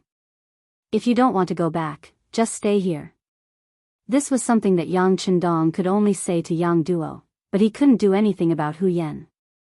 If he were to ask her to stay, he would definitely be treated as a lecher. He was afraid that when night fell, Hu Zhangning would kill him with a knife. "Thank you, sixth brother. Seventh sister, I still have to go back. No matter what, I am still a member of the Wang clan." Yang Duo shook her head and rejected Yang Chendong's good intentions. However, from her words, it could be heard that she was somewhat moved by the sixth young master's suggestion. That's right. Instead of wasting her youth and beauty on Wang Go who didn't know how to cherish himself, why not learn to be herself? Were other people's opinions really that important? Knowing that seventh sister wanted to be strong, before she made a decision, she had to do her own part. Yang Chendong couldn't persuade her anymore. However, he was not completely unprepared. He clapped his hands 3 times in the air, and then 10 young girls dressed like maids came in from outside. Looking at the 10 girls walking over, Yang Duo and Hu Yan were stunned. Even Xiao Yin, who didn't understand, looked at Yang Chendong with a puzzled expression. She didn't understand what the young master wanted to do. The 10 of you, listen up. In the future, my 7th sister, Yang Duo, will be your master. You have to serve her with all your heart. Every month, this young master will give you 2 taels of silver as a monthly allowance. During festivals, your family will also receive some rice, noodles, and meat. In short, you will not be treated unfairly. However, if I hear that 7th sister has suffered any grievances in the Wang family in the future, then each and every one of you will be punished. Do you understand? After the 10 people stood in place, Yang Chendong's cold voice suddenly rang out. Yang Chendong, who was like a completely different person from before, unconsciously emitted the aura of a superior person, causing Hu Yan, who was watching from the side, to be a little dazed. How could this person change so quickly? Just now, he was like the sun hanging high in the sky, which could melt people. At this moment, he was like the cold wind of winter, making people feel a chill go straight to the bottom of their hearts. We understand. The 10 girls all bowed and replied in unison. Only then did the chill on Yang Chendong's body disappear. He then looked at the stunned Yang Duo and said, 7th sister, this is what 6th brother prepared for you. They will be by your side in the future. If you need anything, just call them. 6th brother will settle all the expenses with them. Don't worry. With Yang Chendong's current financial resources, how many people couldn't be supported by him? It was just giving 7th sister 10 maids, it wasn't worth mentioning. As for Yang Duo, when she saw the 10 maids, she couldn't help but cry. When she married into the Wang family, there was a maid by her side. Unfortunately, after a serious illness, the maid couldn't survive and died. Only she was left alone. When she was bullied, she could only silently endure it in her heart. Ever since 6th brother appeared, everything had changed. The Wang family no longer dared to scold and beat her like before. Not only that, there were now 10 more maids. This was equivalent to raising her status all of a sudden. As such, she no longer had to worry about others giving her a hard time. This time, she truly felt the warmth of a family. 6th brother, thank you. She stretched out her hand and tightly patted Yang Chendong's big hand. 7th sister, you are my biological sister. Doing anything for you is what I should do. Oh right, when you leave in the future, bring some things back. With these 10 maids, 1,000 taels a month won't be enough. I'll give you double. 2,000 taels shouldn't be a problem. When the time comes, don't have the money to reward them. That would be too embarrassing. Also, prepare some food and clothes.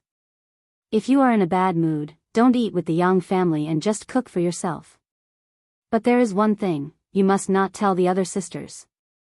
Otherwise, they will say that 6th brother favors one and discriminates against the other. When he said the last sentence, Yang Chendong had a bitter expression, as if he had suffered a great grievance. Yang Duo, who was originally very touched, was about to cry again. However, when she heard that she couldn't tell the other older sisters, she immediately pursed her lips and smiled. At that moment, she really looked back and smiled charmingly, making the 6 palaces pale in comparison. However, after laughing, Yang Duo still shook her head. You'll be paying for these maids' expenses. 7th sister, why would I need so much money? 1,000 taels a month is more than enough to spend. Yang Duo wanted to refuse, but unexpectedly, Xiao Yin spoke up. 7th young lady, this is a small token of appreciation from the young master. You should accept it. Xiao Yin's identity was only Yang Chendong's personal maid. Logically speaking, she didn't have the qualifications to speak up in this kind of situation. But everyone could see that the 6th young master's attitude towards her was very unusual. If things didn't go well, she might become a concubine in the future. This was equivalent to marrying into the Yang family and becoming half a Yang family member. Who would look down on her then? Right, right. Seventh sister only needs to accept this from sixth brother. Save up the excess and use it as a dowry in the future. Yang Chendong chuckled. But when he said this, Yang Duo's face turned even redder. She even buried her head deeply. After dealing with Yang Duo's matter, Yang Chendong looked at Hu Yen. Miss Hu, thank you for accompanying my seventh sister this time to relax. In order to express my gratitude, I have prepared some things. I'll have to trouble you to bring them along when you leave. Yang Chendong didn't say what it was, and Hu Yen was smart enough not to ask. It was as if everything was in tacit agreement. An hour later, the 3 carriages slowly left the gates of the Yang village. There were 2 more carriages than when they came. Not only that, there were 5 maids standing beside each carriage. These were all going to follow Yang Duo back to the Wang family. It could be imagined that when these people arrived at the Wang family, Wang Go and that unreasonable mother, Lady Yen, would be shocked. Not to mention how Yang Duo was after returning to the Wang family. After Hu Yen entered the city, she separated from Yang Duo. Behind the carriage she was in, there was another carriage following. The coachman was Yang Lu. This carriage was a gift from Yang Chendong to Hu Yen. He said it was to thank her for bringing seventh sister out to relax. But as for the real reason, only the 2 of them knew.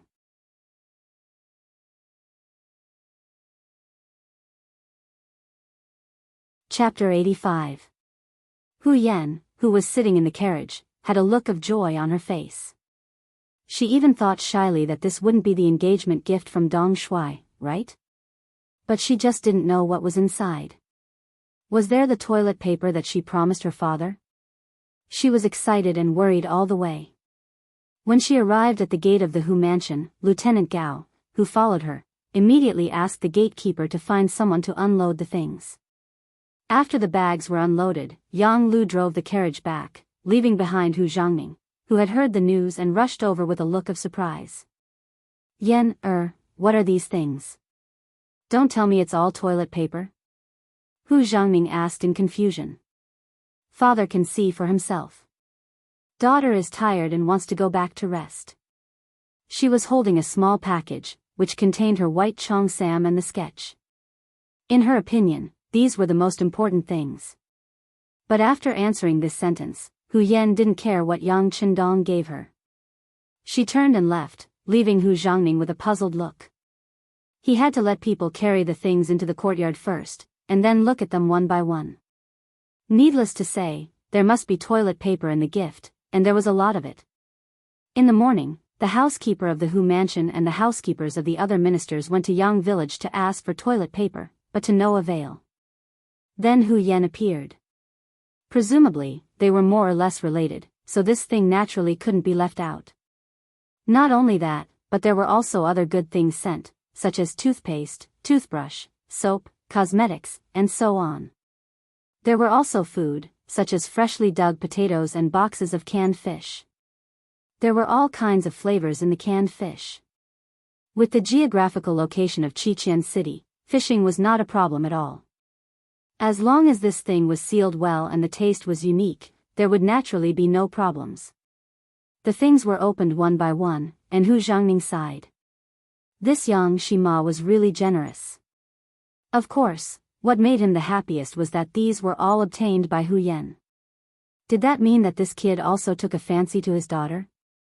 Whether it was a match in terms of social status or talent, it seemed that the marriage between the 2 families was more suitable. 100 Flowers Hall. Yesterday, after the 2 songs were played, the reputation of this place went up a notch. Tonight, there were even more people coming, which made the head procuress, Mu Lily, smile all night long. It was a pity that there were too few tables in 100 Flowers Hall, and the place was not big enough. Otherwise, she would be able to earn more money. Just like before, the moment the 2 songs were played, everyone on the stage cheered. At the same time, voices urging them to stay rose and fell, as if they wanted to flip the roof of 100 Flowers Hall over. However, Madame Shui paid no attention to this and continued to walk down the platform.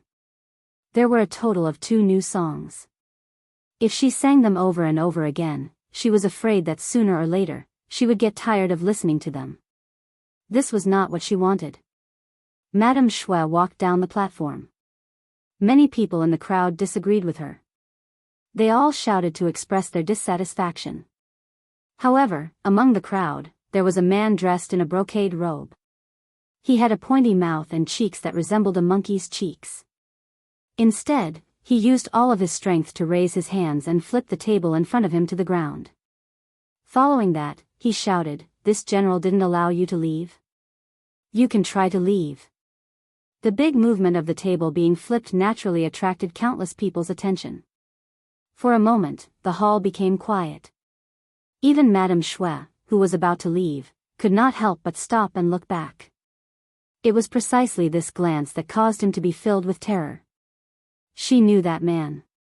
It was Shi Sheng, the Jianghu of the embroidered uniform guard.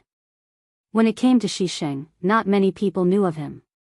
However, when it came to his elder brother, very few people didn't know of him. He was the eunuch Shi Ning, the eunuch who betrayed the great Ming dynasty and was executed by 1,000 cuts. However, the change of the Tumu castle had not happened yet. Naturally, Shi Ning was still in power and was even favored by the emperor. He also had a good relationship with Wang Zhen, the chief steward of the ceremony directorate. With such a powerful elder brother, Shi Sheng naturally did things without scruples. In addition, he was a Jianghu of the embroidered uniform guard, which made him even more domineering. Just last year, he bullied Jianghu, the Duke of Ying, who had been a senior official for several dynasties and made outstanding contributions to the army. Jianghu did not dare to say anything and had a lot of land taken away from him. Today, he was here and flipped the table. How could the others not be shocked when they saw him? Especially Zhang De, the second son of Jianghu, who was in the crowd. Although his eyes were full of hatred, he did not have the courage to intervene in this matter. Even Duke Ying's son did not dare to intervene. Seeing this, the others could only endure and did not dare to say a word. Shi Sheng seemed to be very satisfied with the way people looked at him. He laughed and pointed at Madame Shui, saying, "I haven't heard enough. Sing one more time." As an entertainer, Madame Shui had seen many things like this. However, she still felt nervous. She felt that Shi Sheng did not come just to listen to the song. He probably had other purposes. Since he was not as powerful, he had to obey. Seeing Shi Sheng's domineering and arrogant attitude, Madame Shui knew that she could not avoid it today. She had to force a smile and bow to him. Then she turned to the stage. The procuress, Mu Lily, immediately arranged for someone to prepare a new table and send it to Shi Sheng. Shi Sheng then crossed his legs and raised his head, looking insufferably arrogant as he continued to listen to Madame Shui's song. "Your Excellency, Madame Shui's skin is really good. If I can hug her for one night, my life will not be in vain." The subordinate beside him flattered and looked at Madame Shui on the stage, drooling. "It's not difficult. I have to be on duty tonight. Forget it. Tomorrow is my day off. I'll come here to have fun for one night. By the way, check the person behind Biyao Hall. Tell him that I like this place and want to buy it." Shi Sheng said indifferently. Even Duke Ying had been bullied by him. She was just an insignificant entertainer. How could she jump to the top? "Yes, Your Excellency. I'll do it right away." The servant answered and turned to leave. A pimp who was serving tea to a guest at a nearby table had his ears pricked up. When he heard these words, he immediately revealed a look of fear. However, he quickly pretended to be calm. After thinking for a while, he went backstage. There was a limit to what a pimp could do. The benefits he could get from the kind of place he worked for were proportional. Biyao Hall's business was very good now, and they usually received a lot of rewards. However, if Madame Shui was replaced, they would get less money if something happened to her. They might not even be able to continue their business. For his own sake, he had to tell the procuress, Mu Lily, about this. Backstage, Mu Lily was looking at the stage with a worried expression. She was worried that something would happen later. As the big sister of the 100 Flowers Hall's procuress, she naturally knew what kind of person Shi Sheng was and what kind of morals he had. Miss Mu. The pimp came to Mu Lily's side and whispered in her ear what he had just heard. Then, Mu Lily's expression turned into one of shock. Her originally pretty face turned pale at this moment. What should we do? Under Shi Sheng's threat, Madame Shui had to sing the 2 songs again. Fortunately, there were no more heckling. Shi Sheng walked out of Bihua Hall accompanied by several of his men. Everything seemed to be fine after the storm. Only Mu Lily, who had heard the news, knew that it was not that Shi Sheng wanted to stop, but that he had regarded Bihua Hall as his property. That was why he did not make trouble. Madame Shui went backstage, exhaled a long breath of fragrance, and wiped her forehead gently. When she saw Mu Lily coming from afar, she forced a smile and said, "Sister, I'm fine." "Well, it's not fine this time. It's serious." Mu Lily sighed and told Xiao Yushue what she had just heard from the pimp. What? Sure enough, Madame Shui, who had heard the news, didn't look any better than Mu Lily did just now. "Well, sister, do you think our boss can sell Bihua Hall to Shi Sheng? If it's someone else, I don't know." But who is Shi Sheng? Last year, he even dared to occupy Duke Ying's fertile land, and nothing happened. I heard that the emperor punished them later, but now they have regained their prestige, haven't they?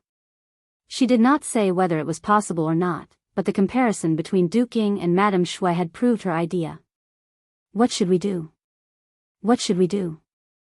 Madame Shui was really anxious at this moment. She had thought that she could make more money as a young actress and a top courtesan. In this way, even if she was old and could not sing anymore, she would have enough money to spend the rest of her life. She could even find a good man to marry as long as she kept her chastity. But all of this seemed to have become a flower in the mirror, the moon and the water. Once 100 Flowers Hall became Shi Sheng's property, with the other party's character, he would probably eat her up that very night. Then, she would become a money-making tool. Once she grew old, she would probably become useless. Madame Shui shook her head desperately at the thought of all her efforts over the years. Her face was full of unwillingness. "Yushue, I don't want to do this. Is this our fate? We can't change it. Didn't you see that when Shi Sheng stood out, no one dared to say anything? This is the general trend. We can't change it." Mu Lily hugged Madame Shui and cried bitterly together.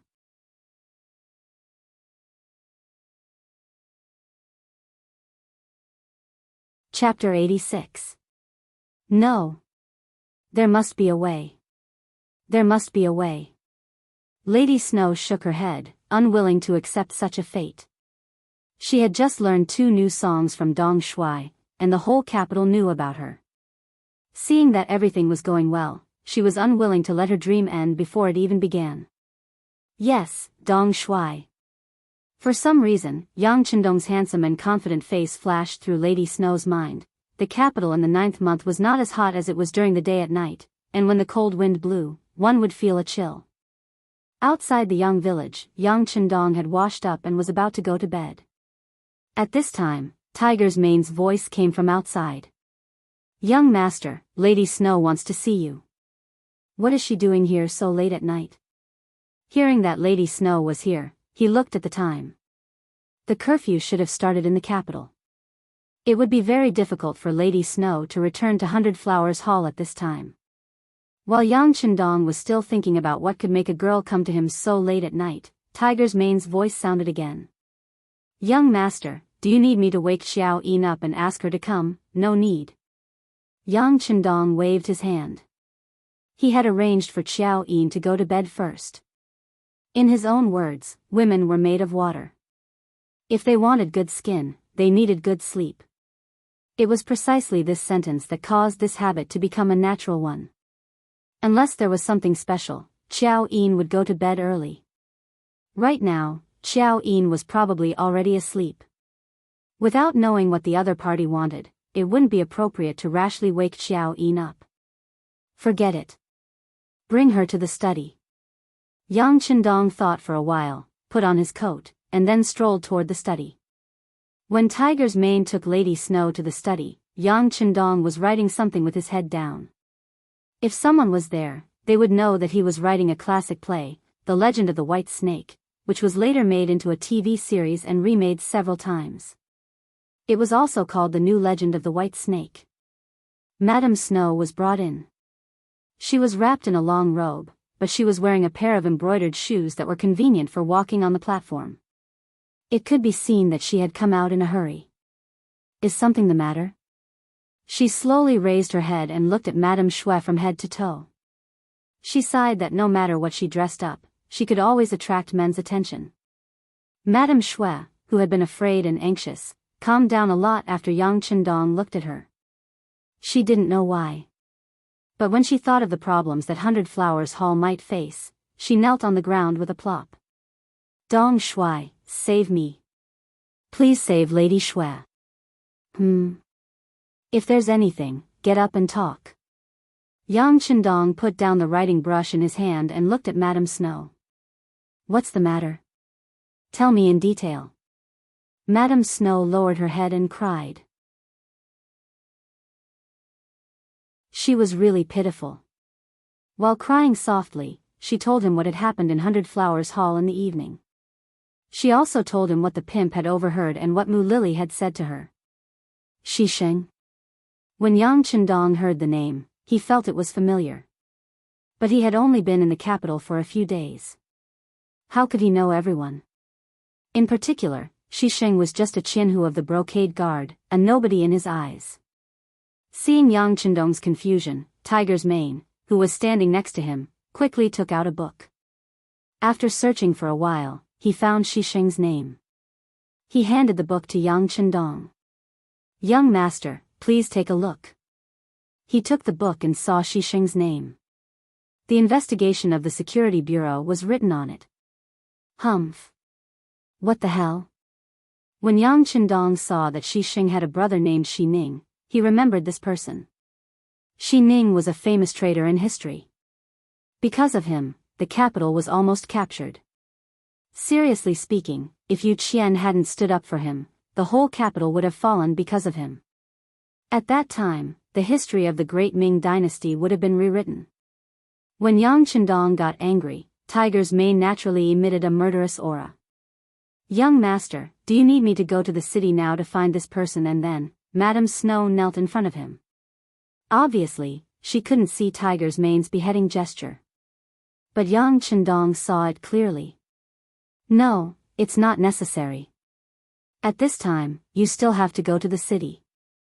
However, I'm afraid that you'll still have to make a trip into the city. Do you know who the current owner of 100 Flowers Hall is? Young master, it's Fan Ling. He was the vice director of the Ministry of War, a secondary class level 5 official. His father used to be the minister of Honglu Temple. As expected of the director of the Security Bureau, Tiger Shine, who had slowly gotten into his role, quickly reported the other party's identity. Of course, all this had a close relationship with 100 Flowers Hall that Yang Chendong had paid attention to. Find him and buy Madame Snow's slave contract. Yang Chendong made a decision after a short hesitation. It was not the right time to have a direct conflict with a villain like Shisheng. At least, he couldn't look for trouble. There was only one way to solve the problem, which was to buy Madame Snow. In this way, even if Shisheng got 100 Flowers Hall, he would only get an empty shell. Yes. Tiger's Mane immediately understood the meaning of the sixth young master. He answered and turned to leave. Wait. Madame Snow suddenly said. She came to Yang Chendong for help, but it was just an impulsive act. She didn't have any hope. Dong Shui was powerful, but he was only talented. Compared to power, he was much weaker. She didn't think that the sixth young master could do anything to Shisheng, who even Du King, a hero of the Great Ming Dynasty, couldn't afford to offend. However, she never thought that Yang Chendong would agree to her request so easily. Moreover, he even wanted to buy her slave contract directly. Amidst his excitement, he thought of his elder sister, Mu Lily. If he left and his elder sister did not, he could imagine how Shisheng would treat him. It would be a fate worse than death. There was also her maid Xiao Wei. She had been using her for so many years, so she couldn't give her up. At this time, Madame Snow didn't realize that she came to ask for help. She didn't have such awareness. She just thought about how to take her family members to her side, so she shouted, "Wait. Is there anything else?" Yang Qindong looked at Madame Snow with a puzzled expression. Did she still want to stay in 100 Flowers Hall? If so, it would be more difficult to help her. Yes, please understand, Dong Shuai. This servant still has my elder sister Mu Lily and the maid Xiao Wei, in 100 Flowers Hall. If this servant leaves alone, Yang Qindong understood that this was a loyal and affectionate Madame Snow. He liked this kind of person. He immediately said to Tiger's Mane, who was still standing there, "Did you hear that? There are 3 people in total. Buy their slave contracts. Don't be afraid to spend money. Go." "Yes." Tiger's Mane answered and turned to leave. As for how to enter the city in the middle of the night, it was not a problem for Yang Qindong, the number 1 master beside him. The matter was solved. Although she didn't see the answer, Madame Snow couldn't help but trust Yang Qindong. Especially at this time, the confidence he showed made her feel infatuated.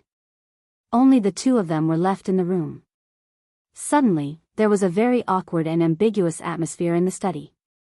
Yang Qindong was the first to feel the difference. At this time, he regretted that he didn't let Tiger's Mane take Madame Snow to rest first, so he wanted to call for help. He knew that even if Tiger's Mane wasn't here for the time being, Beta Persei, Yang Si and the others would be outside. It could be said that whenever he needed, they would appear at any time. But for some reason, Yang Qindong didn't want to let anyone take Madame Snow away. In this very contradictory mood, he looked at Madame Snow and said unconsciously, "Well, I'll arrange for someone to take you to rest." This was obviously not an order, but a tone of negotiation. Madame Snow was delighted, but she quickly shook her head. "No. I'm not sleepy now." "What are you writing, Dong Shuai?" After saying this, Madame Snow stood up and walked to Yang Qindong leisurely.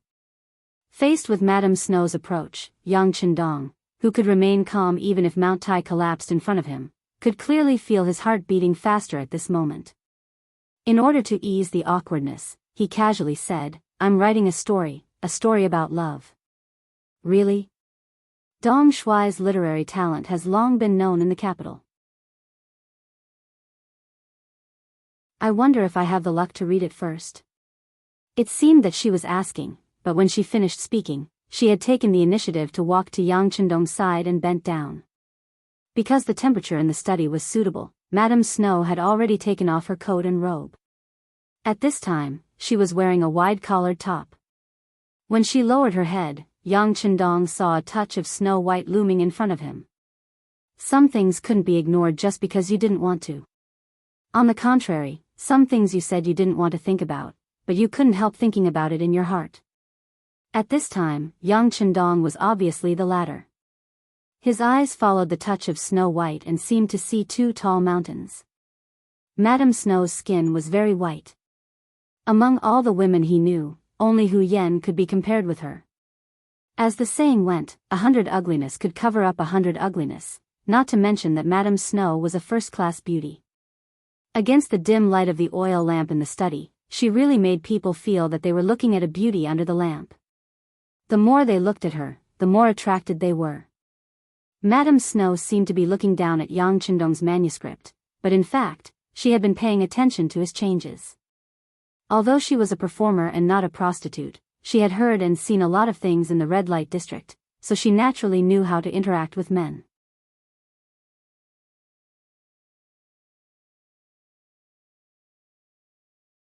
Chapter 87. At this moment, Madame Shui felt that the man beside her began to breathe heavily. His unique breath made Madame Shui's heart beat rapidly. He was handsome, talented, capable, domineering, confident, and had a good family background. When these advantages were concentrated on one person, it would naturally make him shine with incomparable brilliance. Not to mention that Yang Chendong was a hero who had just saved a beauty. Madame Shui was already in love with him. It was undoubtedly very important for her to find a man she could entrust her life to. Now, the man was right in front of her. What should she do? What would he do? Whether it was to repay the kindness or to repay the professor's kindness, should she devote herself to him? Or should she give herself to him? Both of them had pure bodies. In this kind of atmosphere, neither of them took the initiative to speak. Neither of them had the intention to break the ice. However, both of them were well aware of each other's thoughts. For a moment, this kind of feeling was indescribable, but it was indeed extremely wonderful. Madame Shui remained motionless. She had been bending over for half a cup of tea's time, waiting for Yang Chendong to do something. She heard from the other sisters that at this time, shouldn't the man be more active? But why didn't Dong Shui do anything? Yang Chendong was indeed hesitating. Logically speaking, he should have carried her in a domineering manner. His bedroom was not far away from the study, and then everything would have gone smoothly. There was even a voice in his heart urging him to do so, and even his body was supporting such a thought. However, Yang Chendong did not do so. Perhaps it was because of his conservative thinking. He thought that if he had sex with Madame Shui, it would be more or less taking advantage of her. He did not want to do so. He preferred success to come naturally. However, Yang Chendong also knew that if he persisted in this atmosphere, he was afraid that he would not be able to control his heart. Therefore, he gritted his teeth and said, "Madame Shui, it's a little late. I should go to bed." "Really? It just so happens that Shui is also sleepy. Why don't you let me warm Dong Shui's bed?" Madame Shui was overjoyed. She thought that Yang Chendong said it on purpose for her to hear. How could she not take advantage of the situation and go downhill like a donkey? Originally, he wanted to find an excuse to separate them so that he could calm down. He never thought that it would lead to such a result. If he said no at this time, it would be too hurtful. Yang Chendong helplessly nodded and said, "All right then." The two of them walked out of the study one after the other and went to the bedroom. A figure slowly retreated from the darkness. Even if he wanted to protect the sixth young master, he still had to consider the situation. Sometimes, if he still wanted to exist, then it would not be protection, but rather, it would be a nuisance. Yang Chendong sensed that the eyes that were secretly watching him had left. He knew that from now on, only Madame Shui and himself were left. He could not help but feel a little restless. Should he really do something? Or is my manhood coming to an end tonight? Dong Shui, I'll go in first. While Yang Chendong was still thinking about what to do next, Madame Shui had taken off her clothes and then plunged into the quilt. At that moment, Yang Chendong caught a glimpse of her snow-white body. His heart suddenly skipped a beat. Yang Chendong involuntarily got up and walked slowly to the bed. Yang Chendong's heart was beating faster and faster. Madame Shui, who had already slipped into the quilt, was also heartbeat faster. She even blushed from her face to her neck. Then she slowly closed her eyes, but her long eyelashes were still trembling, indicating that she was not asleep and had no intention of falling asleep. Yang Chendong finally finished walking a few steps. He involuntarily stretched out his arm. When he was about to touch the snow-white body that was bowing her head and even trembling, he forced himself to say, "Madame Shui, I'm not used to being warmed by someone, oh."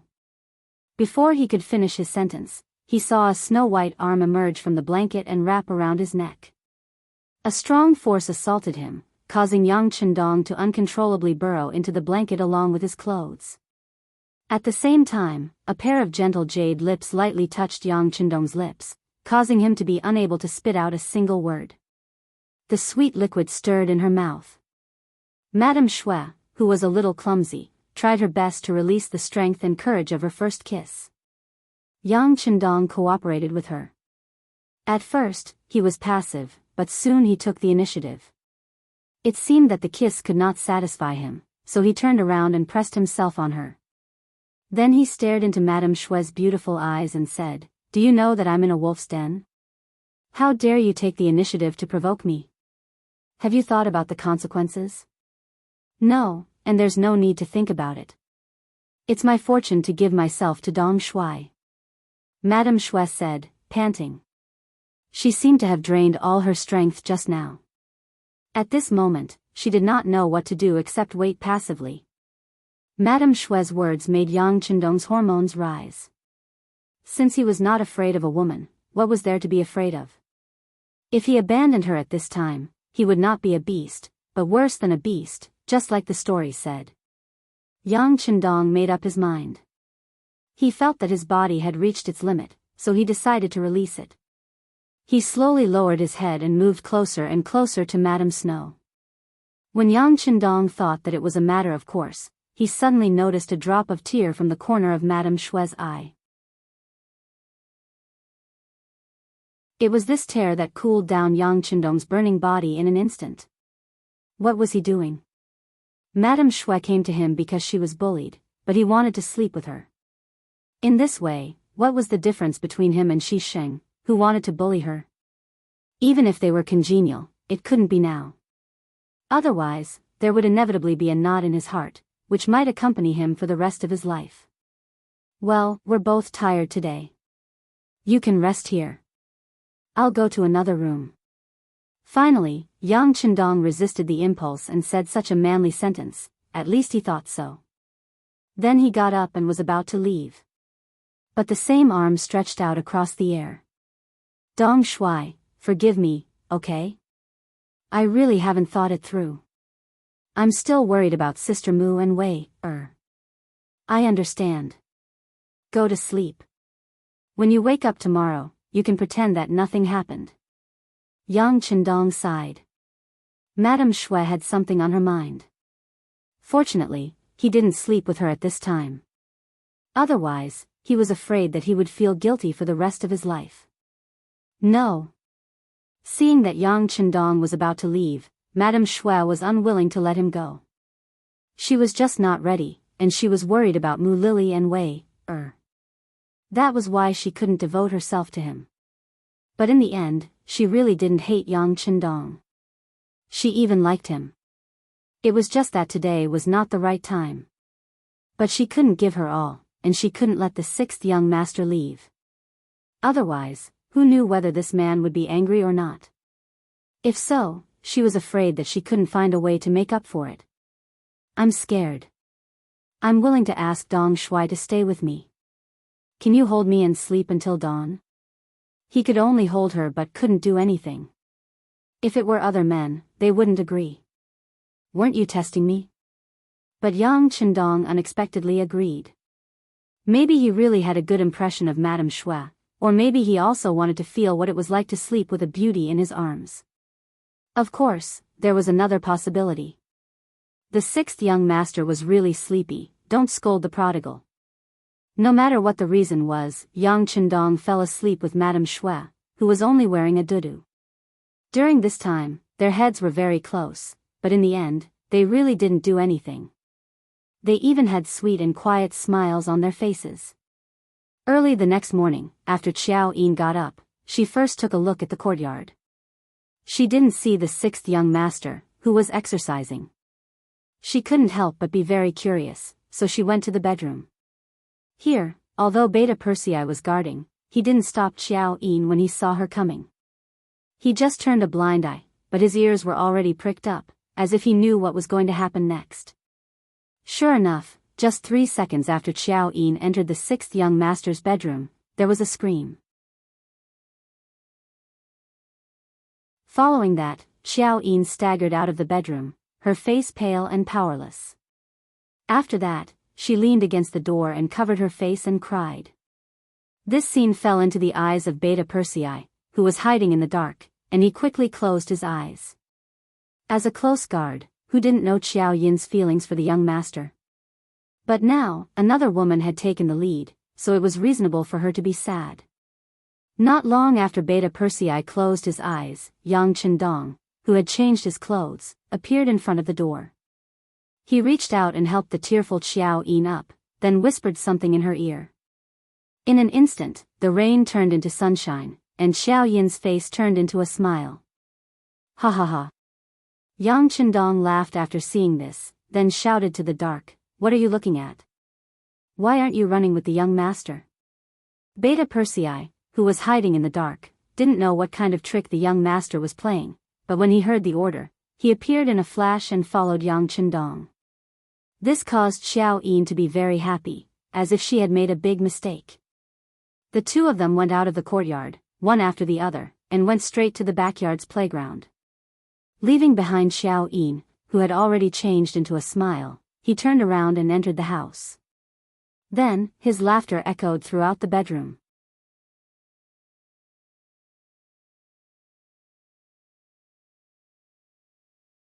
Chapter 88. Xiao Yin was very happy because the young master had told her that he had only comforted Mama Shui. Although he liked Mama Shui as much as he liked her, he did not want her. If you don't believe me, you can go into the house and check. You can even ask Mama Shui to dance as a test. If she had really lost her real body last night, how could she have the energy to dance? Her body probably wouldn't allow it. Because of this, Xiao Yin easily believed Yang Chendong. She even thought that if the young master needed anything, he would definitely look for her first. After all, they had been in a relationship for many years. Yes, that must be it. After the backyard was settled, Yang Chendong seemed to be much lighter when he started running. Beta Persei, who was following behind him, was very curious. How could he still be so energetic after a tiring night? Of course, Yang Chendong didn't need to explain this to him. After returning from the 5-kilometer run, Xiao Yin had already prepared the bath water, but this time there was an extra helper by her side, Mama Shui. After the bath, the three of them had a peaceful and pleasant breakfast together. Tiger's mane appeared again, and not only that, but also the charming Mu Lily and the maid Little Wire followed behind him. Sister Mu, Little Wire. The three women were very excited to see each other. Tiger's mane stepped forward and said, "Young master, it's all done. These are the 3 slave contracts." As he spoke, he placed 3 pieces of paper with official seals and handprints in front of Yang Chendong. "Well, you've worked hard. Go and rest." Yang Chendong waved his hand. Originally, he could directly burn these 3 slave contracts, but in this way, the 3 of them would not be able to get rid of their lowly status for the rest of their lives.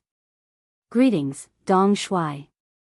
After the 3 women met, they all knelt in front of Yang Chendong with grateful expressions. "Get up, all of you. From now on, you have to abide by the rules here. Don't kneel if you don't need to." Yang Chendong said helplessly. He really didn't like this etiquette of kneeling when meeting people. Unfortunately, everyone seemed to be willing to play this game. For example, Tiger's mane and the others beside him, he didn't know how many times he had said it, but it still didn't work at all. They still knelt when meeting people. Xie Dongshui. Whether or not the 3 girls would kneel in the future, no one knew, but their thanks were very sincere. "Alright, since you've left 100 Flower Hall, you're now part of my Yang family. I don't keep idle people here. This is a new story I've written. You can think of how to act it out together. These are the manuscripts. You can study them yourselves. If there's anything you don't understand, feel free to ask me." She took out the script of The Legend of White Snake that she had prepared a long time ago. There was a very clear plan for the distribution of roles. With this, she could play the roles of Lady Snow and Mu Lily, the former top courtesan. Did they know that this was a job for them? The 3 girls hurriedly agreed, then took the manuscripts and went to the backyard. When only Xiao Yin was left, she walked up softly. "Young master, although they've left 100 Flower Hall, they're still lowly, young master knows. I'll find a way to change their names." Yang Chendong rubbed his head as he spoke. Changing their names was easy to say, but difficult to do. Especially when they were targeted by Shisheng.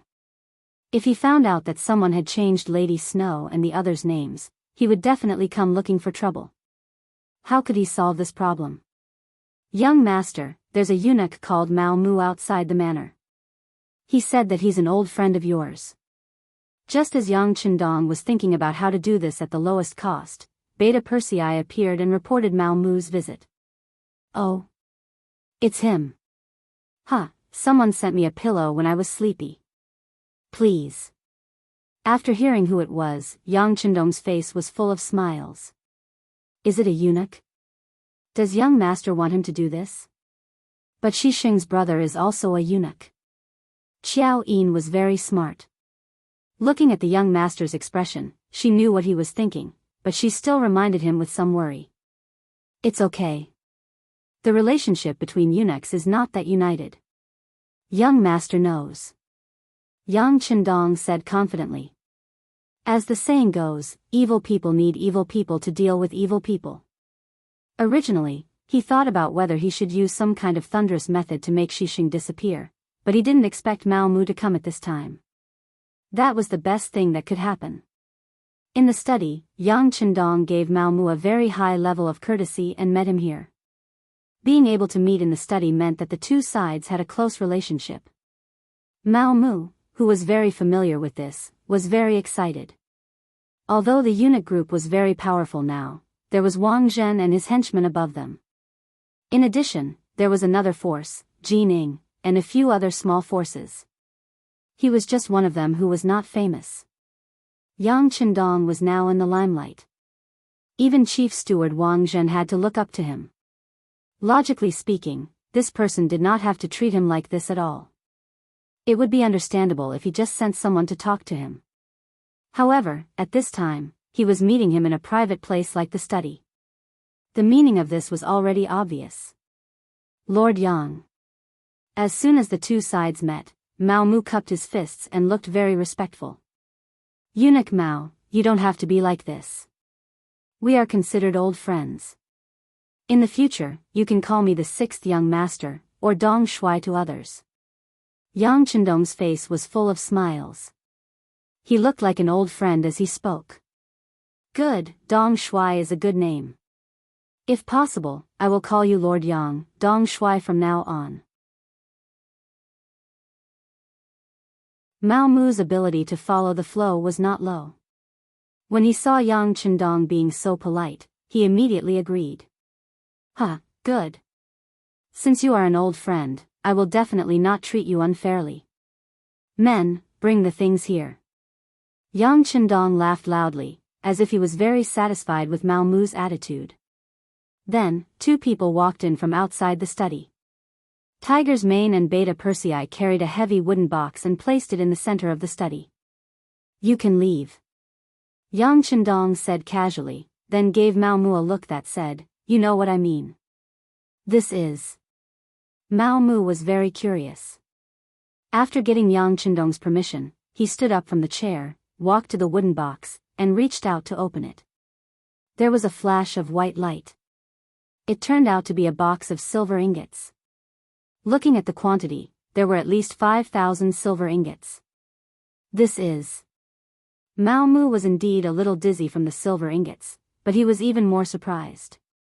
He did not understand why Dong Shui would think so highly of him.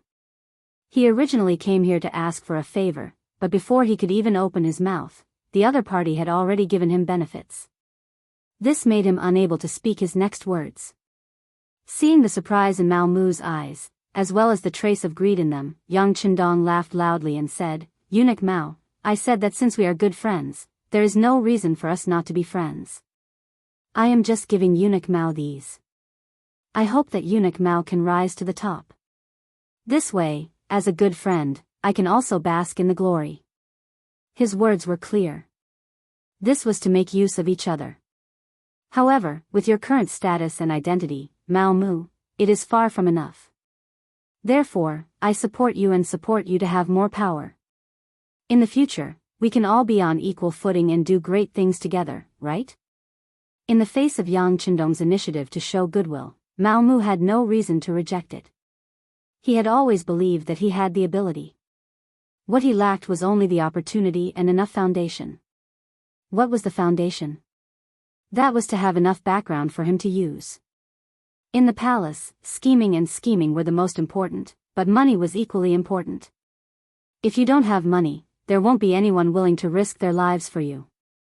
Naturally, it will be difficult for you to do anything. Now, Yang Chendong took out more than 5,000 silver ingots. For the current Mao Mu, this was not a small amount of wealth. With this, he could rope in more people in the palace for his use. He did not dare to say that he could do great things, but it was not a problem for him to do some small things in private. As for the other need, which was the so-called opportunity, with Yang Chendong, he could use this opportunity to become the link between Dong Shuai and director Wang Zhen. After all, there were some small matters that the two of them couldn't possibly talk about in person. In that case, his role in this matter would increase, and at the same time, it would also expose the fact that he met Chief Steward Wang Zhen frequently. This was an opportunity. Seeing that Yang Chendong could make up for what he lacked, Mao Mu looked at the sixth young master.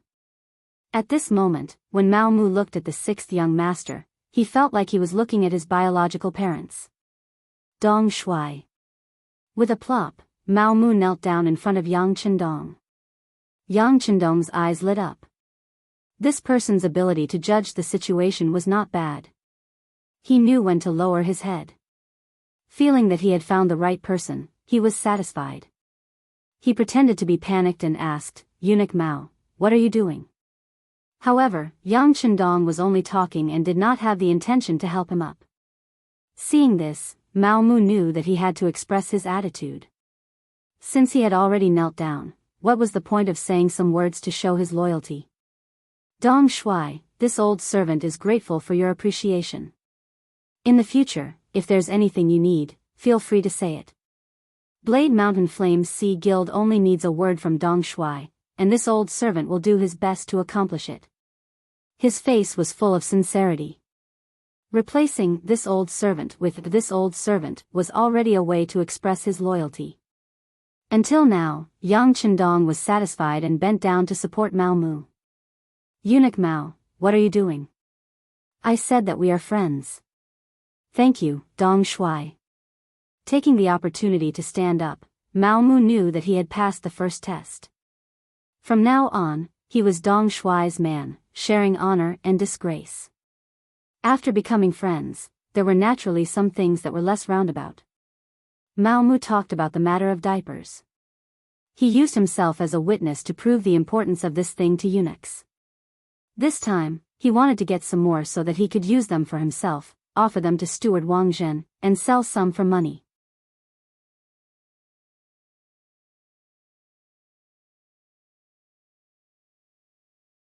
Chapter 89. That's not a problem. I can naturally provide you and Wang Zhen for free, but I can't do that for the other eunuchs. You have to know that the cost of making this thing is very high, and it's not something from the Great Ming Dynasty. It comes from the sea. Do you understand? Yang Chendong pretended to be mysterious as he spoke. When Mao Mu heard that the thing came from the sea, he immediately understood. During the Great Ming Dynasty's maritime ban, once it came into contact with the sea, it would be a huge expense. Dong Shuai, this old servant understands.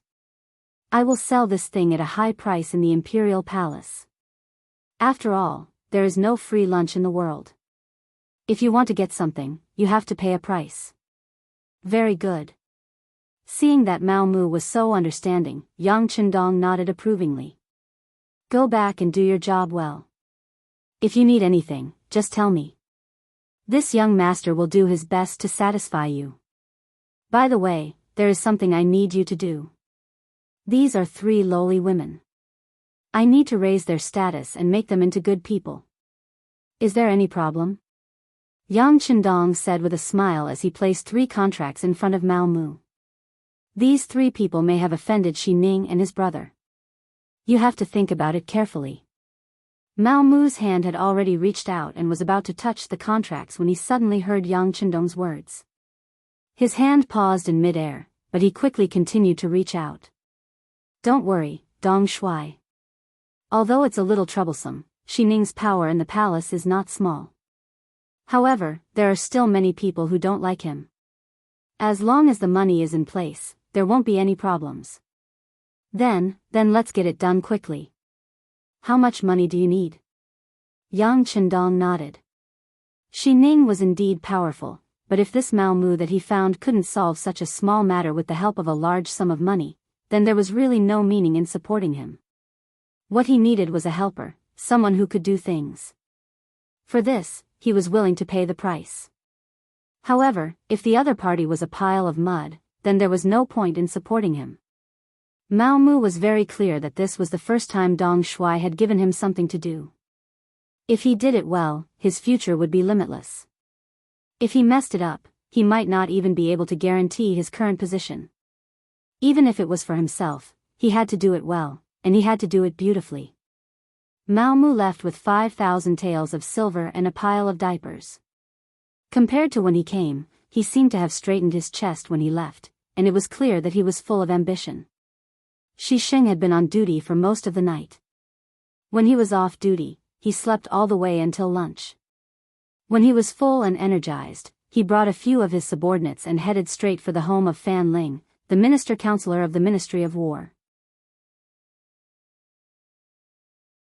Last night, Tiger's Mane had suddenly appeared and used an unimaginable amount of money to buy the slave contracts of Lady Shui and the other two.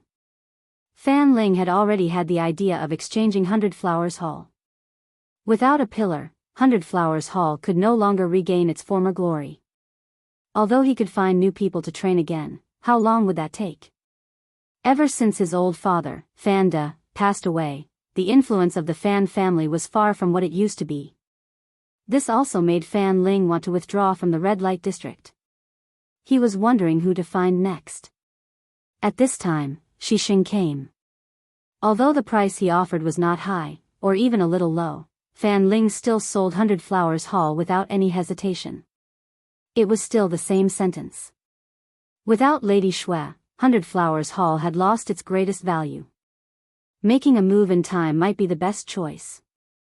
Shi Sheng did not expect things to go so smoothly. He offered a relatively low price and waited for Fan Ling to raise the price.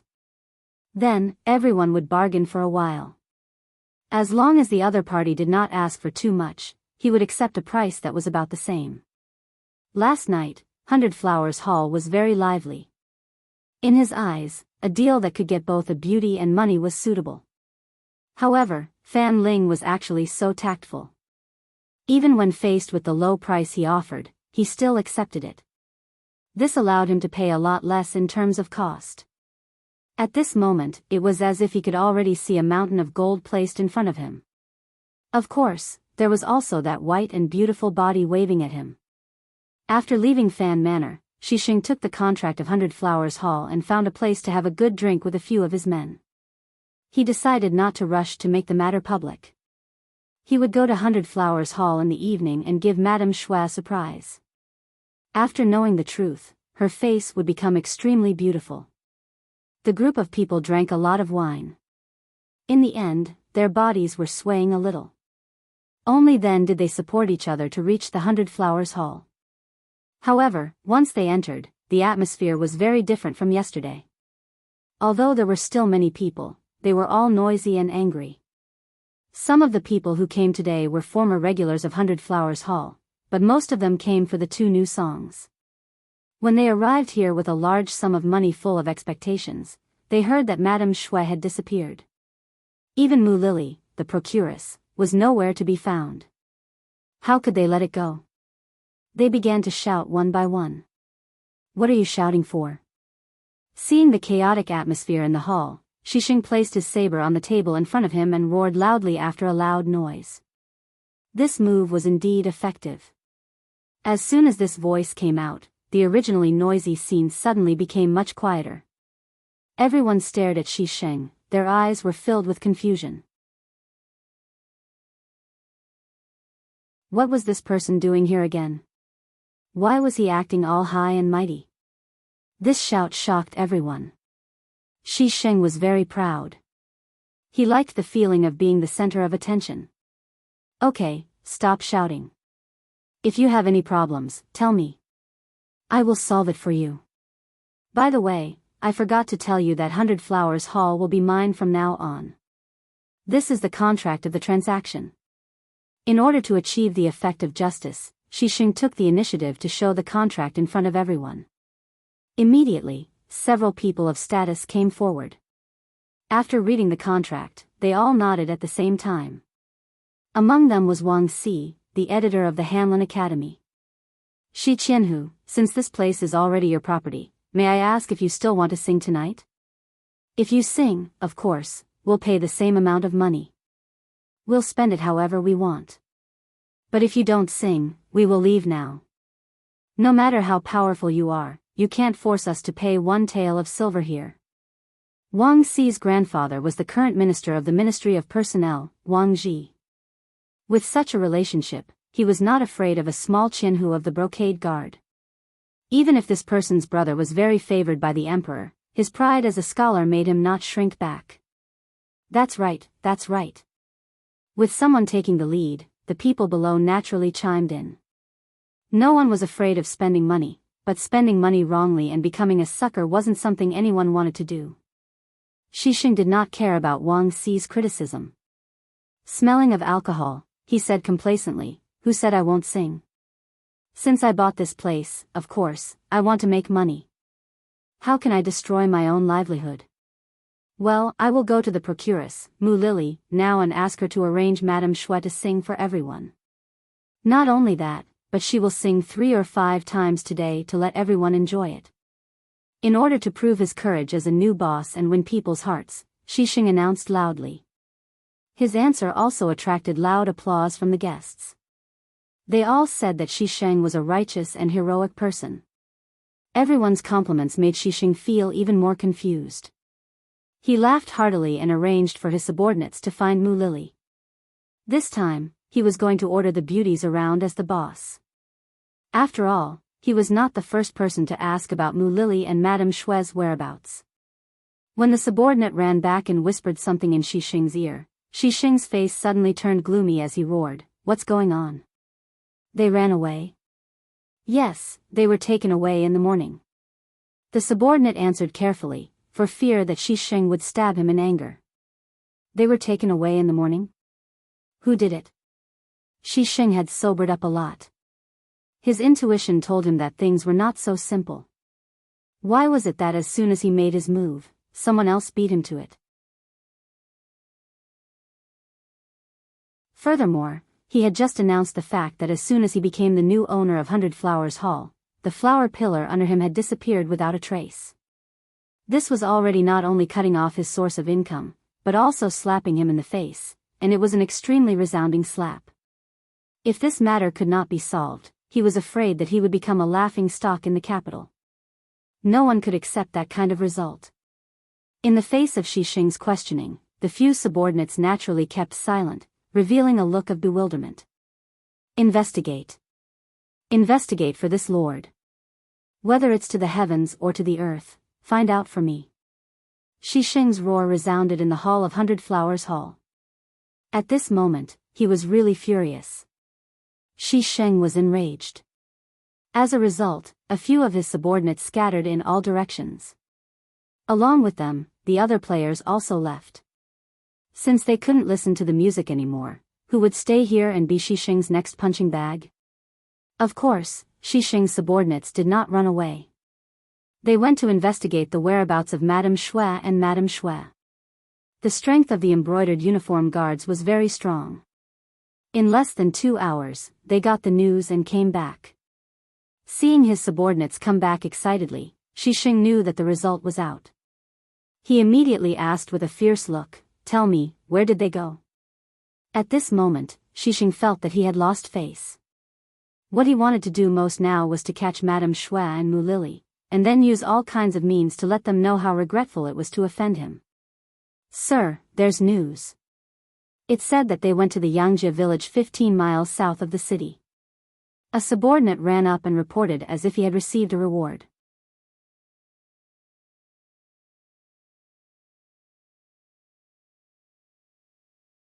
Chapter 90. Yang Village. Hearing that she was not in the capital but out of it, Xixing's eyes were filled with anger, but at the same time, he was very happy. As an entertainer, she didn't stay in her own place of business. Instead, she ran around and even left the capital. Just based on this, he could use legal means to deal with her without being afraid of taking any responsibility. Let's go to Yang village to catch her. He quickly made a decision in his mind. He would catch her immediately and bring her back with thunderous means.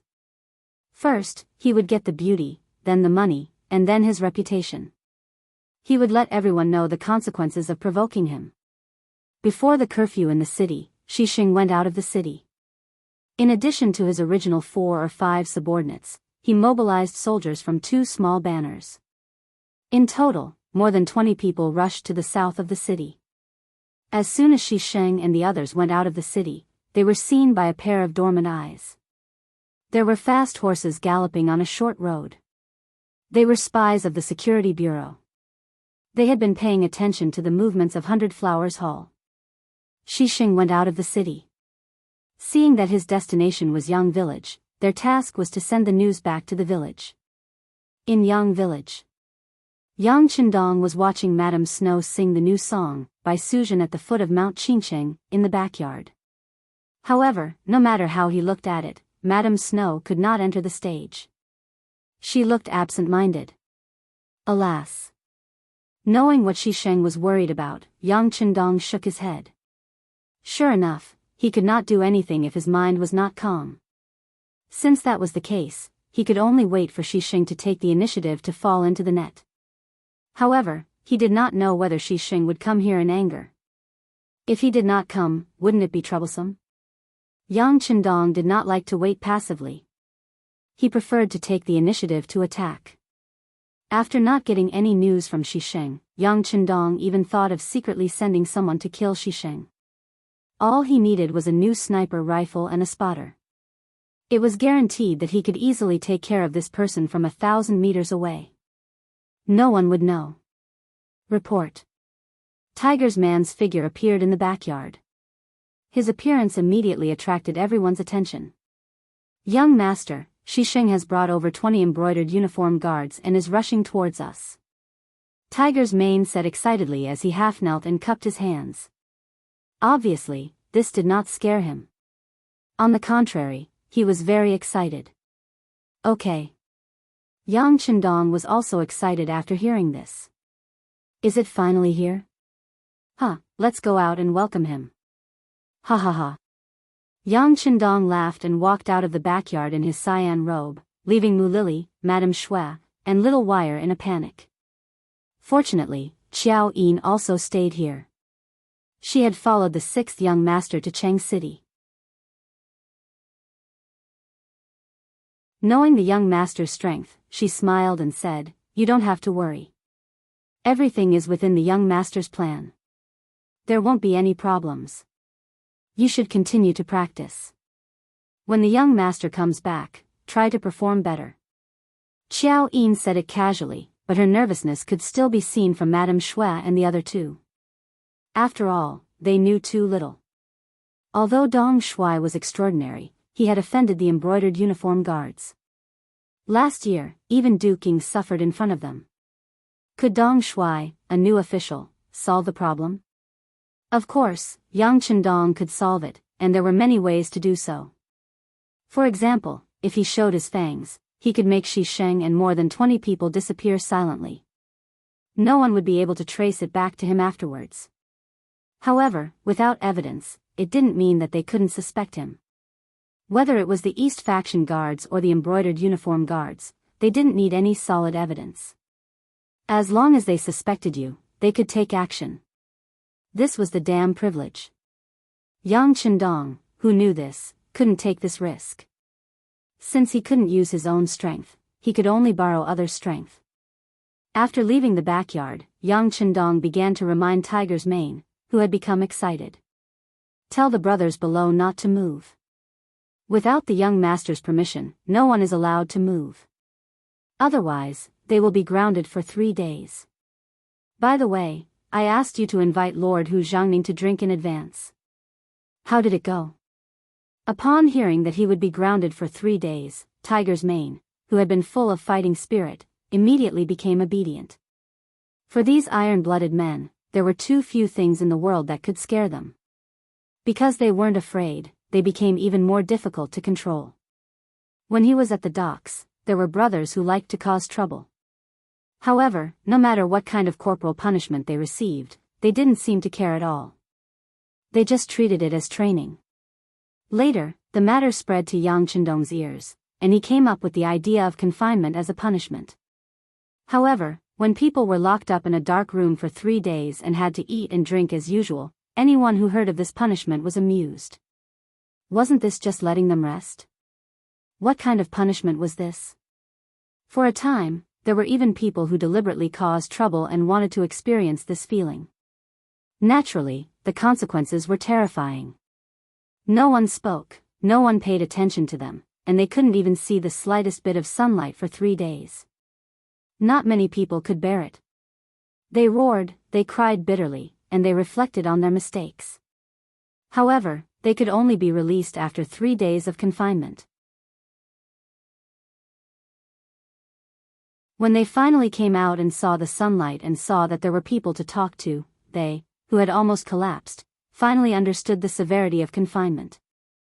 Although Tiger's Mane hadn't experienced it personally, he had heard of this matter long ago. At the docks in Crimson City, everyone's expression changed at the mention of confinement. Now that Yang Chendong came up with this punishment, he couldn't help but be disobedient. "Young master, don't worry. Without orders, no one will dare to do anything. Also, Lord Hu is on duty today. He's waiting for young master in front of the potato field." Especially when he heard that the young master personally invited him, he seemed very happy. Happy? Yang Chendong didn't understand and shook his head after hearing this. At this time, the night was dark and the wind was cool. If it wasn't for the good moon tonight, he really didn't know what was so happy about having someone on a date. However, even if Hu Changning didn't object, of course, it was something that Yang Chendong wished for.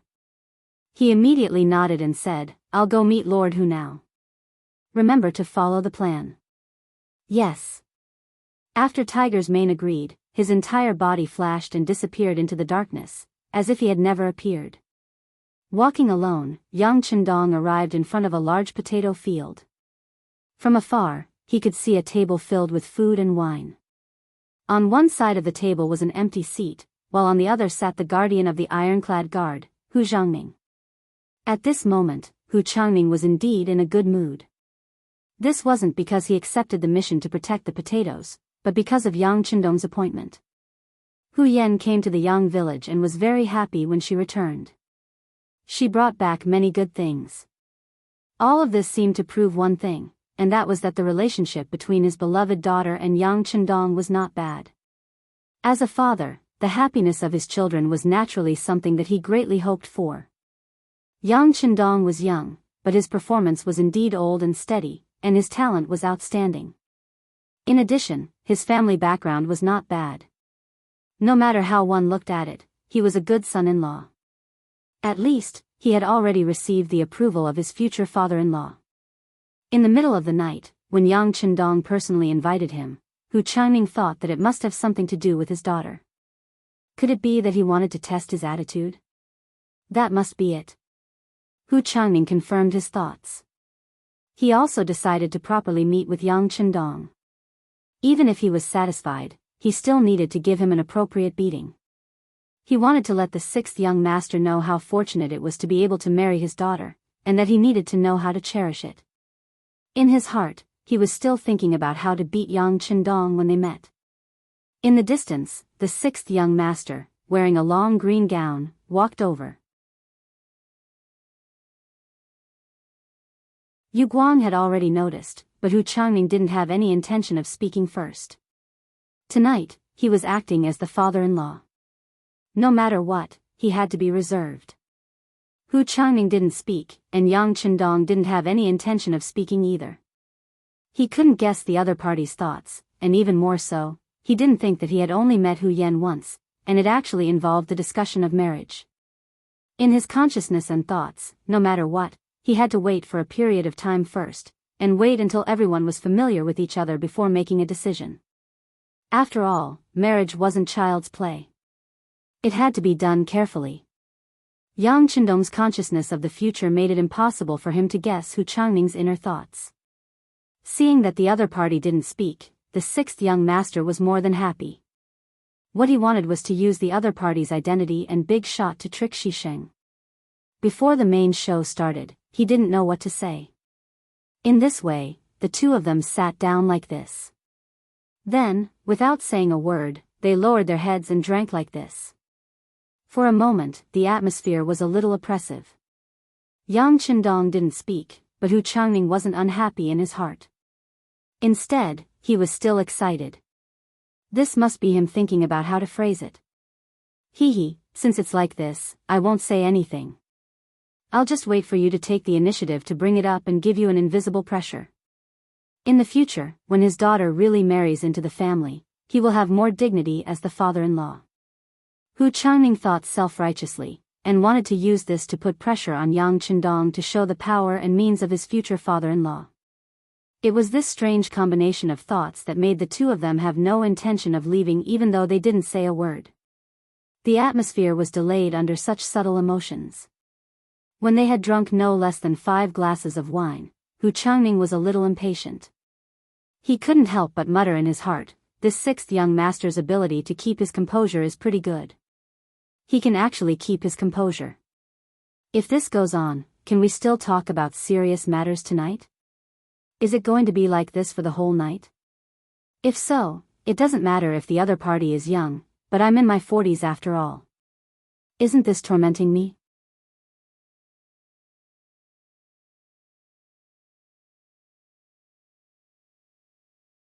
Chapter 91. Hu Zhangning's heart began to palpitate, but Yang Qindong did not notice. At this time, he was thinking, after scheming against Xisheng tonight, what would his brother, Ning, do if he found out? How would he put out the fire? How would he do it step by step? He must have offended them, but how could he not find an opportunity to get angry? As for that Wang Zhen, would he step in and interfere? Would he be forced to make a move under the influence of benefits? What if Wang Zhen did not care? If that was the case, he could only take the risk and get rid of Ning and Xisheng early. But if he did that, it would be impossible for him not to attract attention.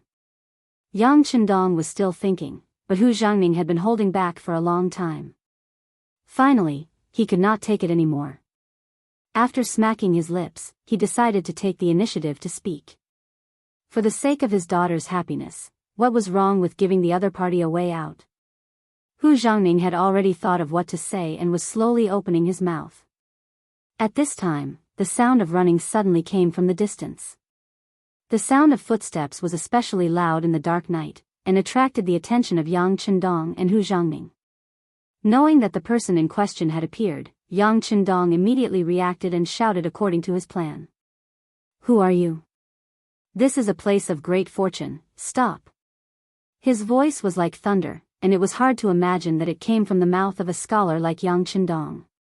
This shout was so loud that Hu Zhangning, who was at the side, only felt his eardrums hurt from the shock. How could he still think of asking anything? On the other hand, the newcomer was far away, so he wasn't affected much. Seeing a young man in green shouting there, he quickly responded, Who are you?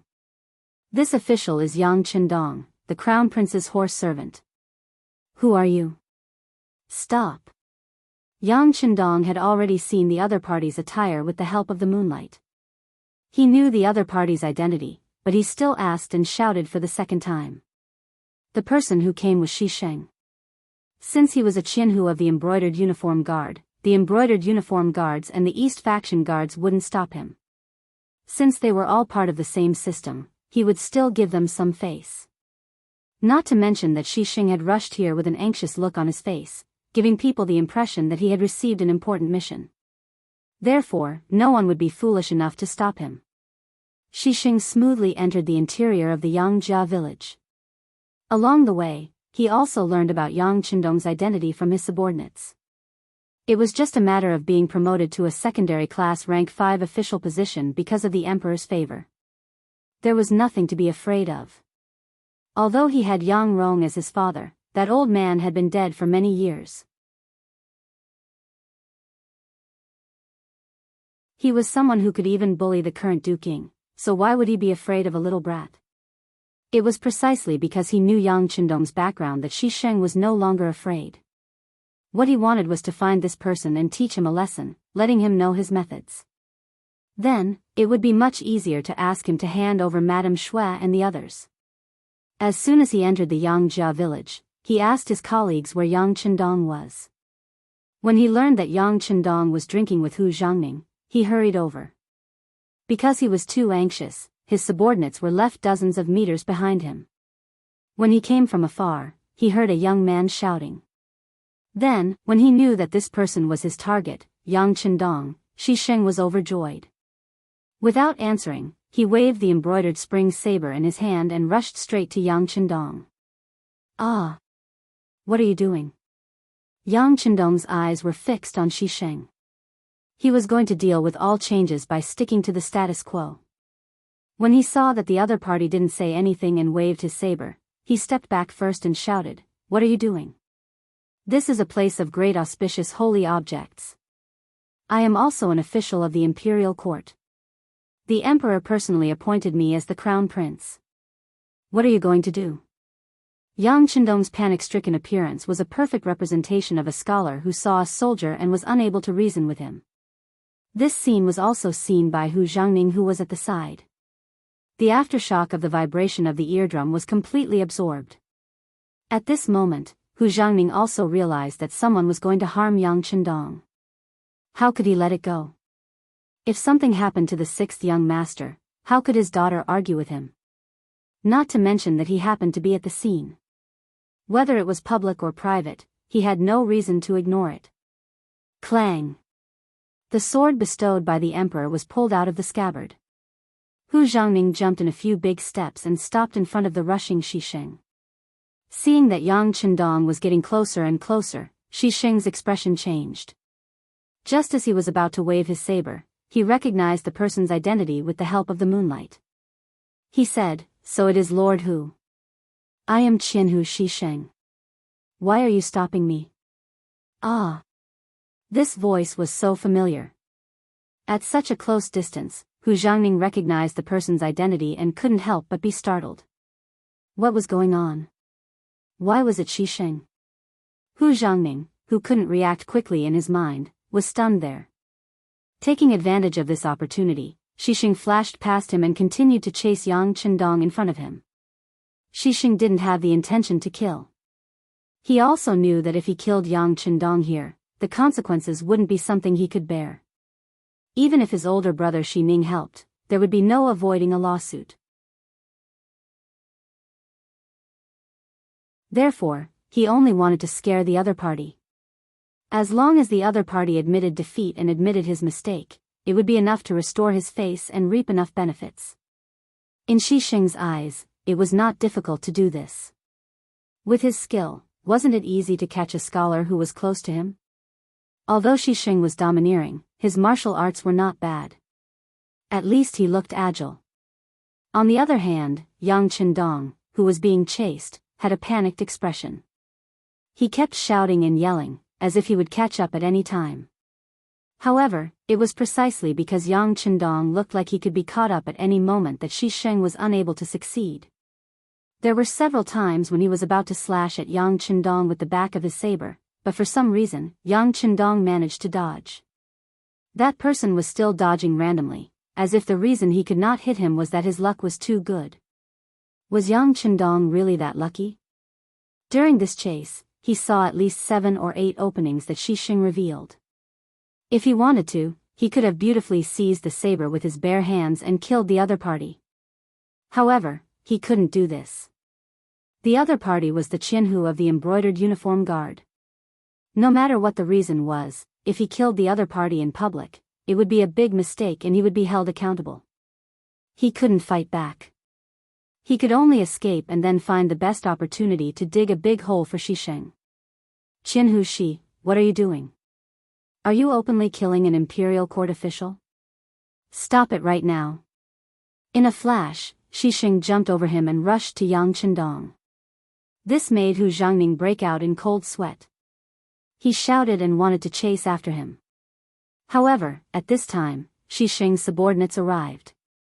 They naturally didn't dare to do anything because of Hu Jiangning's identity, but they could still stop him. Hu Jiangning, who found that he was surrounded, was anxious. He knew that he was outnumbered and couldn't find any opportunity. He immediately shouted into the darkness, "Little bastards, why don't you come out?" As soon as he shouted, at least 50 embroidered uniformed guard rushed out of the darkness. Among them was Lieutenant Sun Chuang, who had been beaten 10 times before. These people were the ones on duty today. They were responsible for the safety of Potato. They had been watching from afar since Yang Chendong and Hu Jiangning drank together. They didn't understand the reason, but they saw Xixing kill with their own eyes. However, seeing that the people who came were also embroidered uniform guard, Sun Chuang and the others couldn't show up for a while. Who knew what had happened? They didn't want the divine armaments to fight and implicate them. But then, Hu Jiangning's shout came.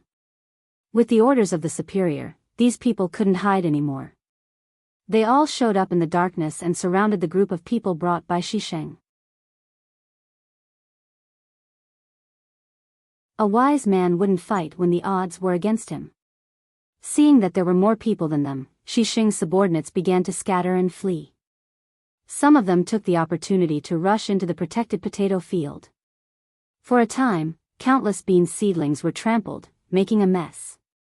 Because of the appearance of Hu Jiangning's subordinates, the place became completely chaotic.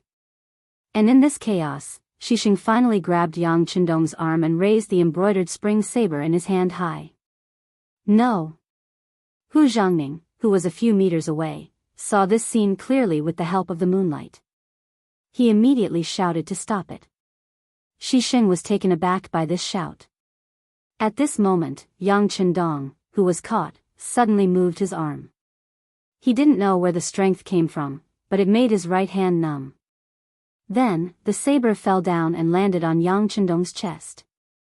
Suddenly, a stream of bright red blood spurted out and sprayed on Xixing's body, dyeing his flying fish robe red. Ah!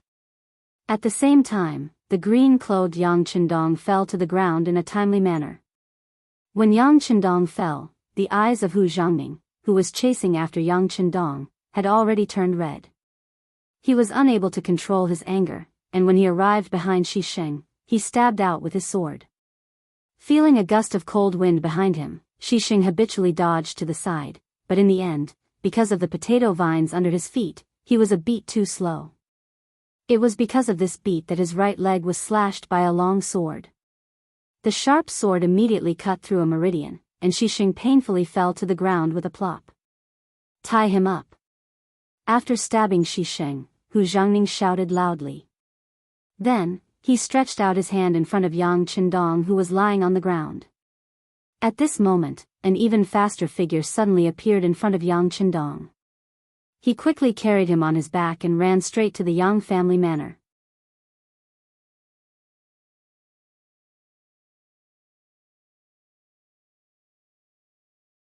Chapter 92. The person who came was Tiger's man. He had been secretly observing the situation. When he saw that the young master had been cut and was bleeding, he immediately became anxious. Without caring about anything else, he rushed out and carried Yang Chendong on his back. Then, he recklessly ran into the manor. Beta Persei also appeared with him. He didn't snatch the job of carrying the young master, but he did stay where he was. He stared coldly at Hu Jiangning, a huge murderous aura leaping out of his body. It was clear that he was ready to kill if there was any disagreement. "Who are you?" An embroidered uniform guard didn't understand.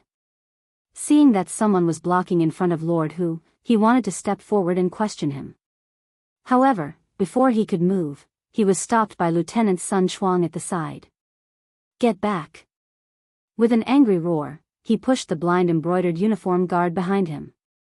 Others might not know, but Sun Chuang, who had suffered in the Yang family's old manor in Jiangning Manor, was very clear about Beta Persei's strength. Now that his master was injured, the consequences would be unimaginable if he was enraged. Hu Jiangning naturally recognized Beta Persei and knew how powerful this person was. He didn't act rashly, but still said out of concern, "I just want to see how young Shima's injuries are." There's no need for Lord Hu to worry. My master has the elixir in his hands. Beta Persei spoke as if he could hold back 10,000 men. Then, he stared coldly at the crowd, all the muscles in his body ready to explode at any moment. Feeling the pressure of that aura, Hu Zhangning knew that he couldn't force his way in. He turned around and vented his anger on Shisheng. Come, capture all these people who destroyed the auspicious land. Tomorrow morning, when the city gates open, we will enter the palace to see the emperor. With Hu Zhangning's order, the embroidered uniform guards who came with Shisheng were beaten to the ground one by one. Any slight resistance was met with a series of punches and kicks, making them cry for their parents. Yang Manor's inner courtyard. Tiger's man ran back with bloodstains on his back. As soon as he entered the side hall, he was seen by Qiao Yin and the other girls. Ah! Young master. Qiao Yin only managed to shout once before her vision blurred. Then, her body fell to the ground. Fortunately, the maidservant Xiao Wei reacted very quickly and reached out to catch it to avoid the danger of touching the ground. Dong Shui. Madame Shui and Mu Lily also shouted in surprise. Then, their faces turned pale and they didn't know what to do. On the other hand, Yang Chendong, who was being carried on his back, was still very calm. He said to Tiger's mane in a weak voice, "Wake Yin, up and let her apply medicine for me. No one else is allowed to enter my bedroom without my orders." "Yes." Tiger's mane replied with tears in his eyes. On the other side, Xiao Wei had already shaken Qiao Yin awake. After knowing the young master's intention, she ignored her weak legs and hurried to the bedroom. Yang Chendong, who entered the bedroom first, was placed on the bed by Tiger's man. After seeing that there was no one around, he let out a sigh of relief and said, "Hey, Tiger's man, can you run slower next time? Do you know that the young master was originally fine? But when you jolted me on your back, I almost suffered internal injuries." As he spoke, Yang Chendong threw a bag of chicken blood to the side and took off the bulletproof vest under his green robe. There was a cut on the bulletproof vest, but it was only a scratch. As for the underwear under the bulletproof vest, there was not a single scratch.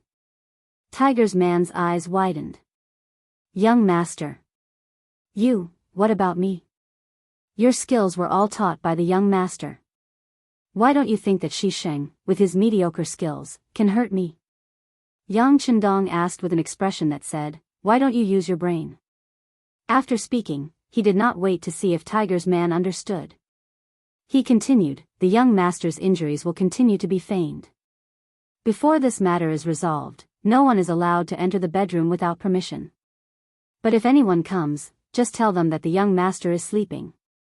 Qiao Yin is the only one taking care of him." After speaking, Yang Chendong waved his hand. Tiger's man left the bedroom in a daze. At that moment, Qiao Yin rushed over with tears in her eyes. Before she even entered the room and saw Yang Chendong, she began to cry loudly. "Young master." He reached out to touch his forehead. "Yin, the young master is fine. Don't cry like that. Otherwise, I'm afraid you'll scare him until he falls ill." "Ah." Qiao Yin covered her small mouth with her hand. At this moment, her face was like a pear blossom in the rain. She saw that Yang Chendong had already bared his upper body, revealing his well-built muscles. It was so perfect, and he didn't look the least bit injured. At that moment, she did not care about the difference between men and women. She sprinted forward and gently stroked his bare chest with her small hand. Then, with a look of surprise, she said, "Young master, are you the reincarnation of a god? Are you invulnerable?" He was clearly covered in blood just a moment ago. How could he be completely fine now? This was simply unbelievable. The young master is not the reincarnation of a god, nor is he invulnerable. It was just a show. Yang Chendong smiled as he picked up the half-filled bag of chicken blood on the ground. "Look, this is why you were bleeding just now." After Yang Chendong's detailed explanation, Qiao Yin realized that the young master was indeed not injured. It was something called a bulletproof vest that protected him. Everything was just a show. After learning the truth, Xiao Yin breathed a sigh of relief. Then, with a pleading tone, she said, "Young master, can you promise Xiao Yin that you won't scare me again in the future?" "All right, don't do it again, don't do it again." Yang Chendong laughed heartily. Then, he leaned forward and whispered in her ear, "But you still have to act. Yin also needs to cooperate with the young master, understand?" Xiao Yin's ear was tickled by that breath. She was already blushing and could only nod vigorously. As for what the young master said and what he wanted her to do, she probably could not hear clearly for a while. Outside the bedroom, Madame Shui, Mu Lily, and Little Wei were kneeling. Dong Shui was injured because of them. They were kneeling here to pray for Dong Shui and to get better soon. Otherwise, even if they died now, they would be too ashamed to face anyone. In the small courtyard outside the bedroom, Yang Er and Yang Si stood at the door. They were like two gatekeepers guarding the door, preventing anyone from coming in to peek. No matter how much Madame Shui begged, they could only shake their heads in disapproval. This time, the sixth young master was injured. As the family's guards, they were responsible. Now, they could not wait to receive the military order to kill Shisheng. At this time, they were still full of anger. How could they be nice to others? No matter how beautiful Madame Shui was, at this time, in their eyes, she was nothing more than a pink skeleton. "How is Yang Shima?" Outside the small courtyard, Hu Zhangning rushed in with an anxious expression. Beside him was Lieutenant Sun Chuang. "Stop." Seeing the two people coming, Beta Persei said unceremoniously. Hearing this, Hu Zhangning and Sun Chuang could not help but stand in place. This person had left a big shadow in their hearts. As soon as they saw this person, they could not help but feel weak in the knees. Looking at this person's ferocious face, no one dared to rush over. It was unknown when, but Tiger Ray had appeared, appearing directly opposite Hu Zhangning.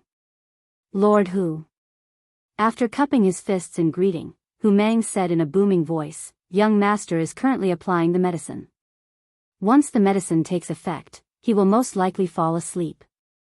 Fortunately, the wound is not very deep. There should be no problem after a few days of recuperation." "How is Shisheng now?" First, he politely told them that the young master was fine, but it was not appropriate for them to visit him. Then, he turned the blame to Shisheng.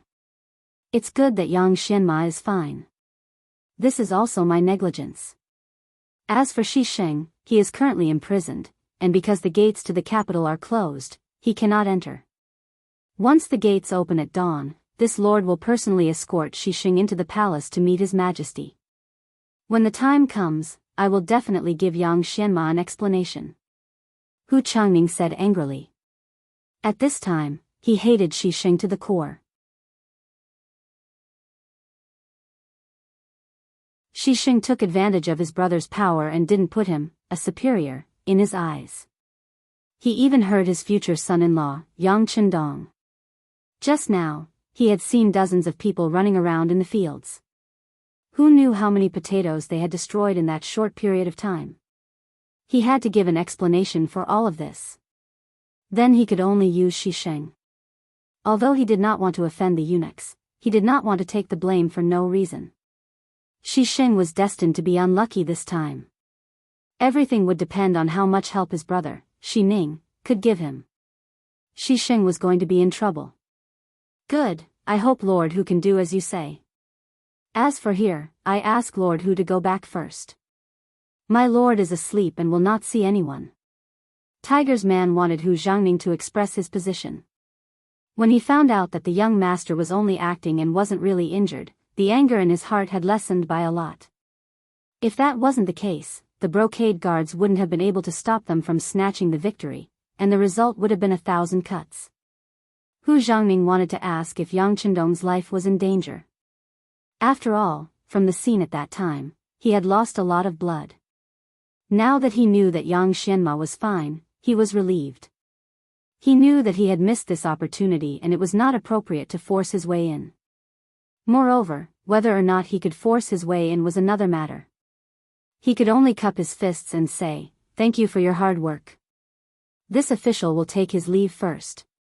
I will visit Yang Xianma in 2 days." Hu Zhangning left. When he left, his complexion was obviously much better. Yang Chendong's life was not in danger. This matter could be salvaged. At least, his guilt was not so great. As for how this matter should be resolved, it needed to be decided by the emperor. It was not something that a fourth-rank official like him could decide.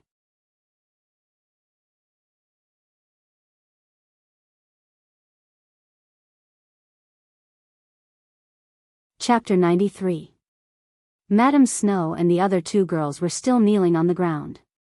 The 3 girls had been sobbing since Hu Zhangning came in and left, as if they were the biggest sinners who had hurt Yang Chendong. In the bedroom, Xiao Yin had already helped Yang Chendong take a bath and lie on the bed. Only then did she remember that Madame Snow and the other 2 girls were still kneeling outside the yard. She asked carefully, "Young master, what should we do with them? It's late at night. They'll get sick if they keep kneeling like this. Ask them to leave." "Forget it. Ask Madame Snow to come in and ask Mu Lily and Wire to leave." Yang Chendong thought for a while and shook his head. If he did not let them in, the 3 girls would not listen to him and leave. He didn't want to end up causing the 3 girls to fall sick while he was fine. "Okay," Xiao Yin answered obediently. At this moment, she was not jealous at all.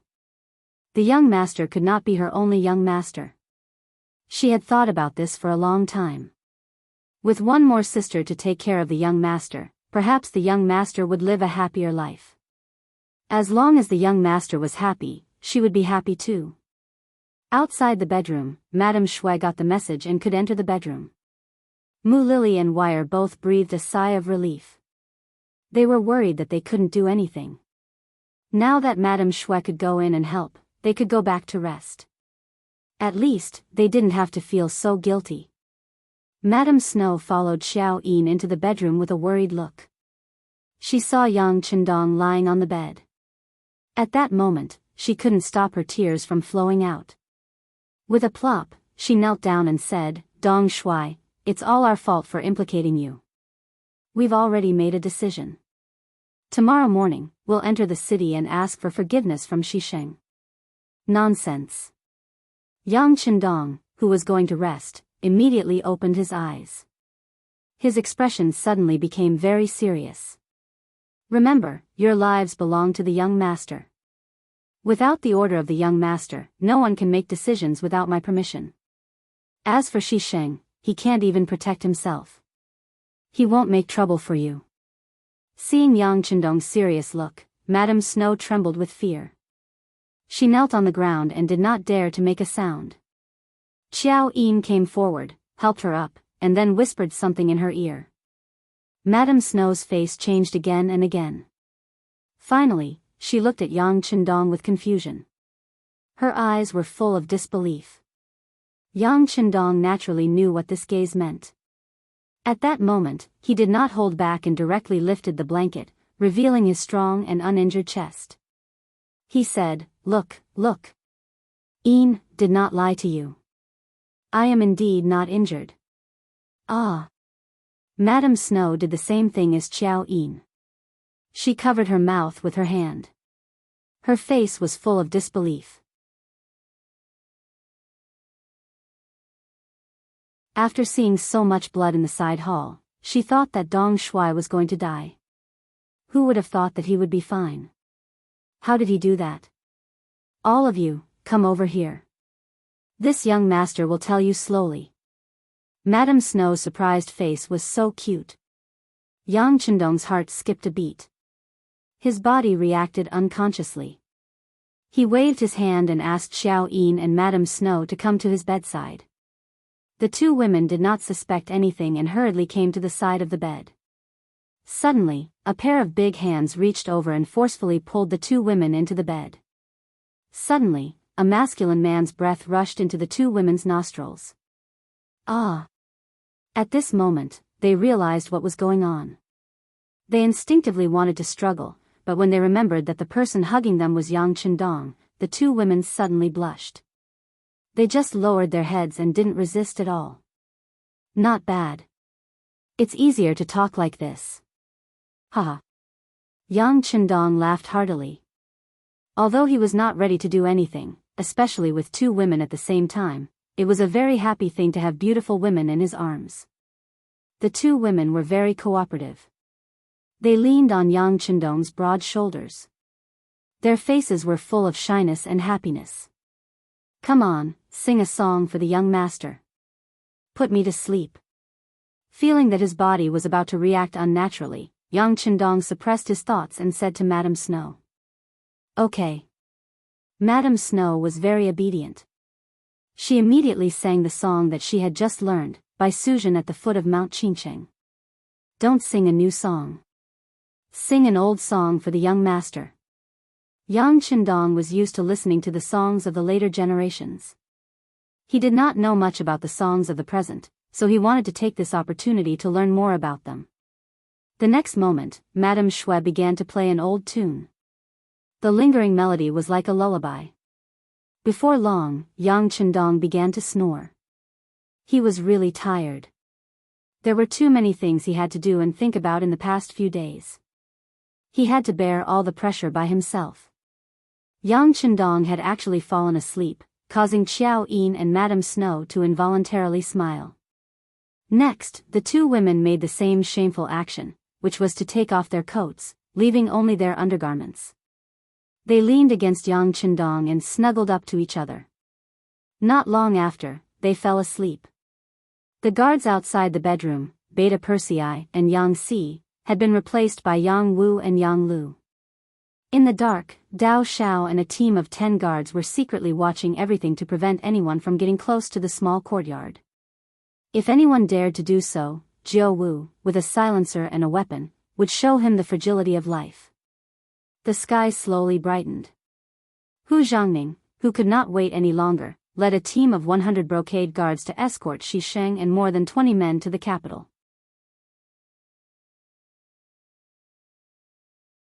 As soon as the city gate opened, they entered the city and went straight to the inner city.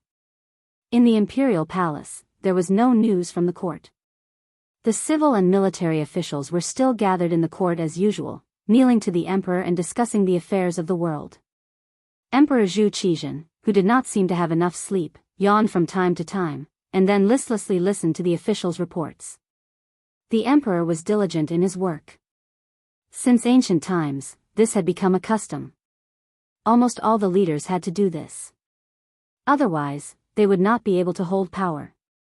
As such, very few emperors would sleep in. In comparison, Yang Chendong was much more fortunate. At this moment, he was slowly waking up. According to his usual routine, it should be time for him to get up and go for a morning run. However, instead of a morning run, he was greeted with an erection. This was something that all men in their prime would encounter. His body was the first to react. Yang Chendong, who was hugging two women, wanted to get up, but it was very inappropriate. Was he supposed to set up a tent in front of the two women? How embarrassing would that be? In addition, he had to tell others that he was injured. If he could get up and continue to run, it would be inexcusable. Let's go back to sleep. Yang Chendong tried to convince himself. He ignored the warning of his biological clock and wanted to continue sleeping. But at this moment, Qiao Yin's body moved slightly on his left, and her breathing seemed to become heavier. For a long time, Qiao Yin had a very regular pattern of waking up and sleeping. For example, at this time, she would usually get up to prepare to serve the young master. Although she didn't need to make breakfast, she came to the young master's room to tidy it up and fold the blankets. So, the moment Yang Chendong woke up, she also woke up. Her hand inadvertently swept over Yang Chendong's body and touched that towering pillar. In that instant, Qiao Yin completely woke up. Her face flushed red as she recalled where she was staying at this moment. She thought about how the young master was lying next to her and seemed to have a reaction. What should she do? Should she ignore it and continue to pretend to sleep, or should she help the young master? She had heard the old women in the manor say that once a man had that intention, it would be very uncomfortable if it wasn't resolved. Xiao Yin definitely didn't want Yang Qindong to feel uncomfortable. So what should she do? What should she do? Her heart thumped wildly. In just a few breaths, Xiao Yin made a decision. She took a deep breath and mustered up her courage. Her small hand groped toward Yang Qindong's crotch. Knowing that Xiao Yin had woken up, Yang Qindong felt very awkward. Just as he was thinking about how to return to normal, a small hand suddenly touched him. In that instant, his body couldn't help but tremble.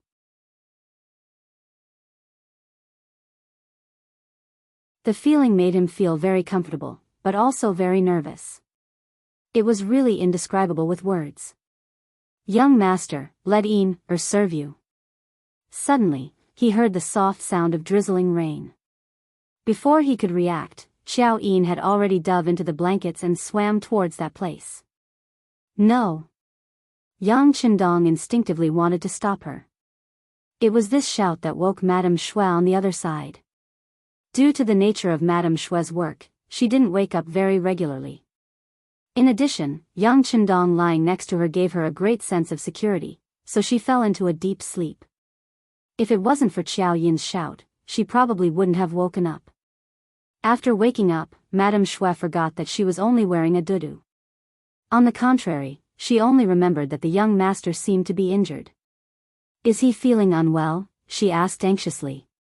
When Yang Qindong saw that Madame Snow had woken up, he felt a little awkward. Just as he was about to say something, Xiao Yin moved.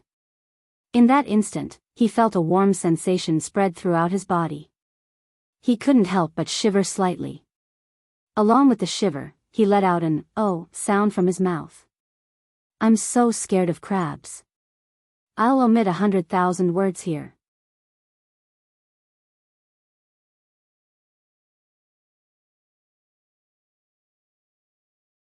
Chapter 94.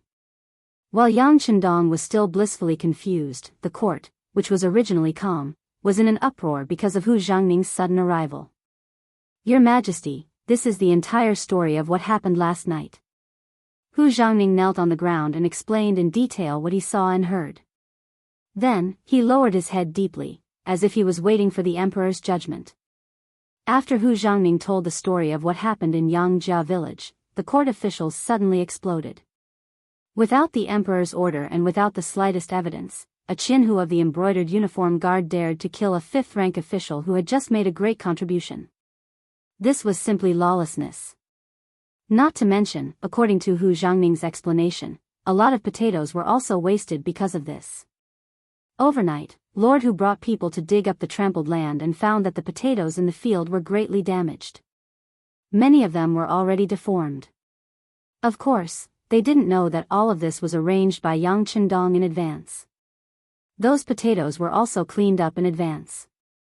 They didn't know that all of this was done by Yang Qindong, but they knew that the loss of potatoes was a loss to the court, the country, the emperor, and the court officials. Immediately, as the Minister of Revenue, Wang Zuo was the first to jump out. Originally, he was worried that there weren't enough potatoes. Because of this, he wanted to discuss with Yang Qindong and ask him to contribute more potatoes from his private fields. But now, not only did the country's potatoes suffer from the loss of production, Yang Qindong was also injured. If he couldn't punish Xixing now, how could he negotiate with him? If he didn't punish the murderer, how could Yang Qindong be satisfied? If it were him, how could he be satisfied? "Your Majesty." With a plop, he knelt on the ground. "Xixing has no respect for your Majesty, no respect for the law of the country, and did things based on his mood. He actually wanted to kill a court official. If this matter isn't severely punished, I'm afraid that the hearts of all the court officials will be cold." With Wang Zuo taking the lead, the Minister of Rights, Hu Ming, also knelt on the ground. For the sake of his son's future, he had to ruthlessly deal with Xixing this time. Otherwise, if he had already offended Xixing's son, wouldn't he be punished afterwards? "Your Majesty, this subject agrees with Lord Wang's request to severely punish the murderer Xixing." "This subject agrees." Duke Ying, the representative of the military, Jianghu, who had always been a wooden block in the imperial court, was also kneeling on the ground, his face full of resentment. Last year, his family's fertile land had been seized by the two brothers, Shi Ning and Shi Sheng, causing his reputation to hit rock bottom. After that, he had been depressed and was prepared to spend the rest of his life as a loser. And now, the opportunity to counterattack had come. The two civil officials had taken the initiative to jump out. How could he be polite? He immediately expressed his thoughts. After the three of them, the other officials and generals also got down on their knees one by one, all of them wearing indignant expressions as they cursed the lawless and overjoyed man. Ingzong, who was sitting on the dragon throne, had an ugly expression on his face. He had long regarded the potato as a great auspicious item and announced it to the world. It was equivalent to an imperial item. But Shishing actually dared to bring people to attack and trample on the auspicious item.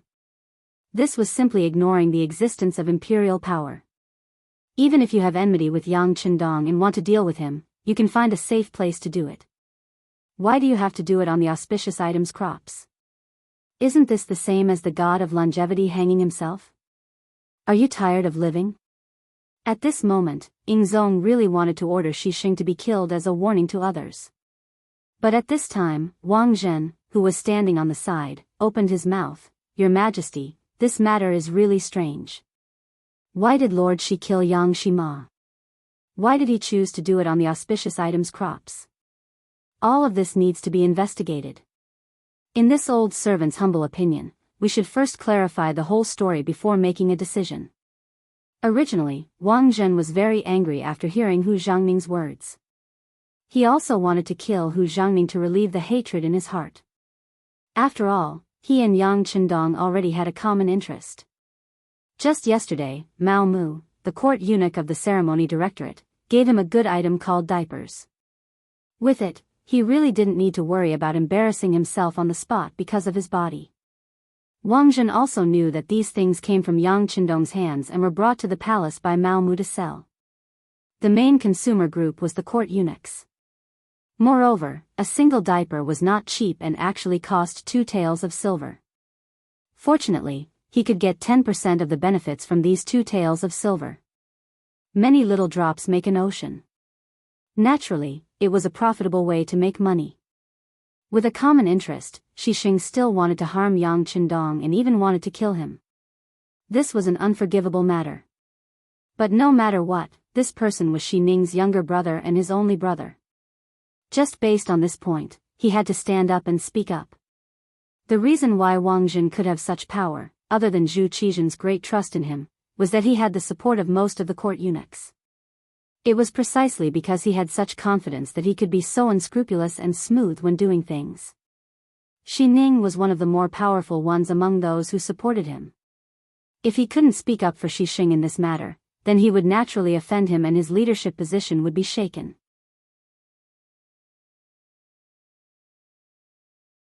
This wasn't something he wanted to see. This was why he hesitated and spoke up to help, wanting to entrust this matter to Zhu Qizhen. Originally, he already had a decision in his heart, but after hearing Wang Zhen's words, Ingzong immediately gave up his original idea and nodded in agreement. "That's right, teacher's words are very reasonable. We have to investigate this matter thoroughly first.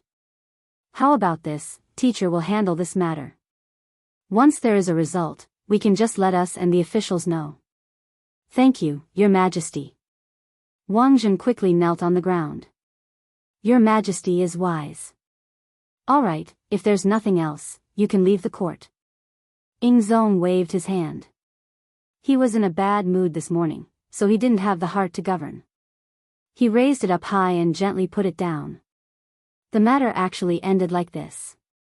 After the emperor left, Wang Zhen gave an order. "Send Shishing to the imperial prison. At the same time, send Ji Ning to Yangjia Manor to investigate this matter." Since the power was in his hands, the person he sent must be a trusted aide. Ji Ning, this trusted aide, was put to good use. The officials who were still kneeling on the ground were all furious when they heard this answer, but there was nothing they could do. This matter had already bin handed over to the East Ministry to handle. The result would most likely be reduced to a small matter and a small matter to nothing. As for the victim, Yang Chendong, he was after all still too young. Xixing alone was enough to injure him. Once the East Ministry stepped in, how could he withstand the pressure? At least, the officials didn't have any hope. Yangzhou Manor. Early in the morning, the sixth young master had a pleasant and happy morning. Although it was the first time Qiao Yin had done such a thing, she still satisfied him with her cherry lips, allowing him to completely vent the depression he had been feeling for many days. Madame Snow finally understood what had happened. She immediately blushed and felt ashamed. Fortunately, Yang Chendong pretended to be asleep, which saved everyone from embarrassment. However, the three of them knew that after this morning's incident, their relationship had changed subtly. Even Wan Shi was afraid to take the first step. Once he took the first step, many things would follow naturally. Qiao Yin and Madame Snow even began to discuss who would serve him at night. Breakfast was served by the two women and delivered to Yang Chendong's mouth. He couldn't help but enjoy the bliss of having two women. This time, not only was his stomach full, but his big hands were also moving up and down. He was addicted to touching the two women and gained a lot of benefits. Naturally, the two women wanted to reject but still welcomed him, causing the bedroom to be filled with the sound of panting. All the happiness slowly dissipated after the appearance of Tiger's Mane. Young Master, Ji Ning from the Eastern Palace is here.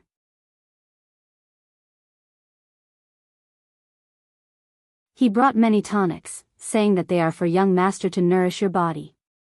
Eunuch Mao Mu is also here. He is waiting in the side hall.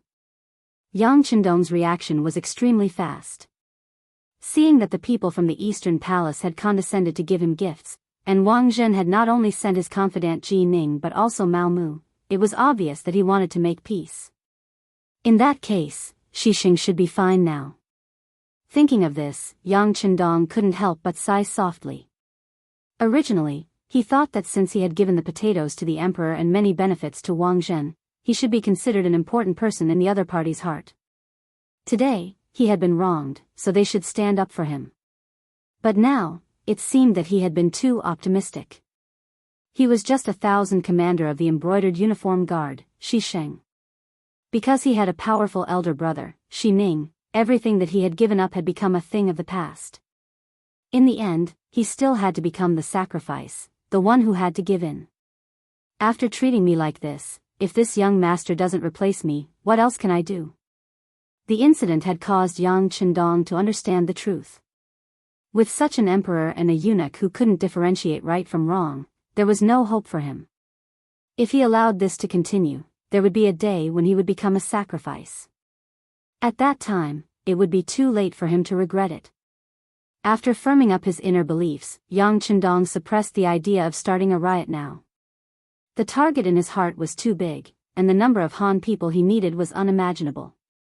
If he were to start a war now, although he was confident that he wouldn't be defeated, the ones who would be harmed in the end would still be the Han people and the common people. This was not something he wanted to see. For the sake of this goal, he could only endure for now. Tiger's Mane, I won't be seeing Ji Ning. Call Mao Mu over.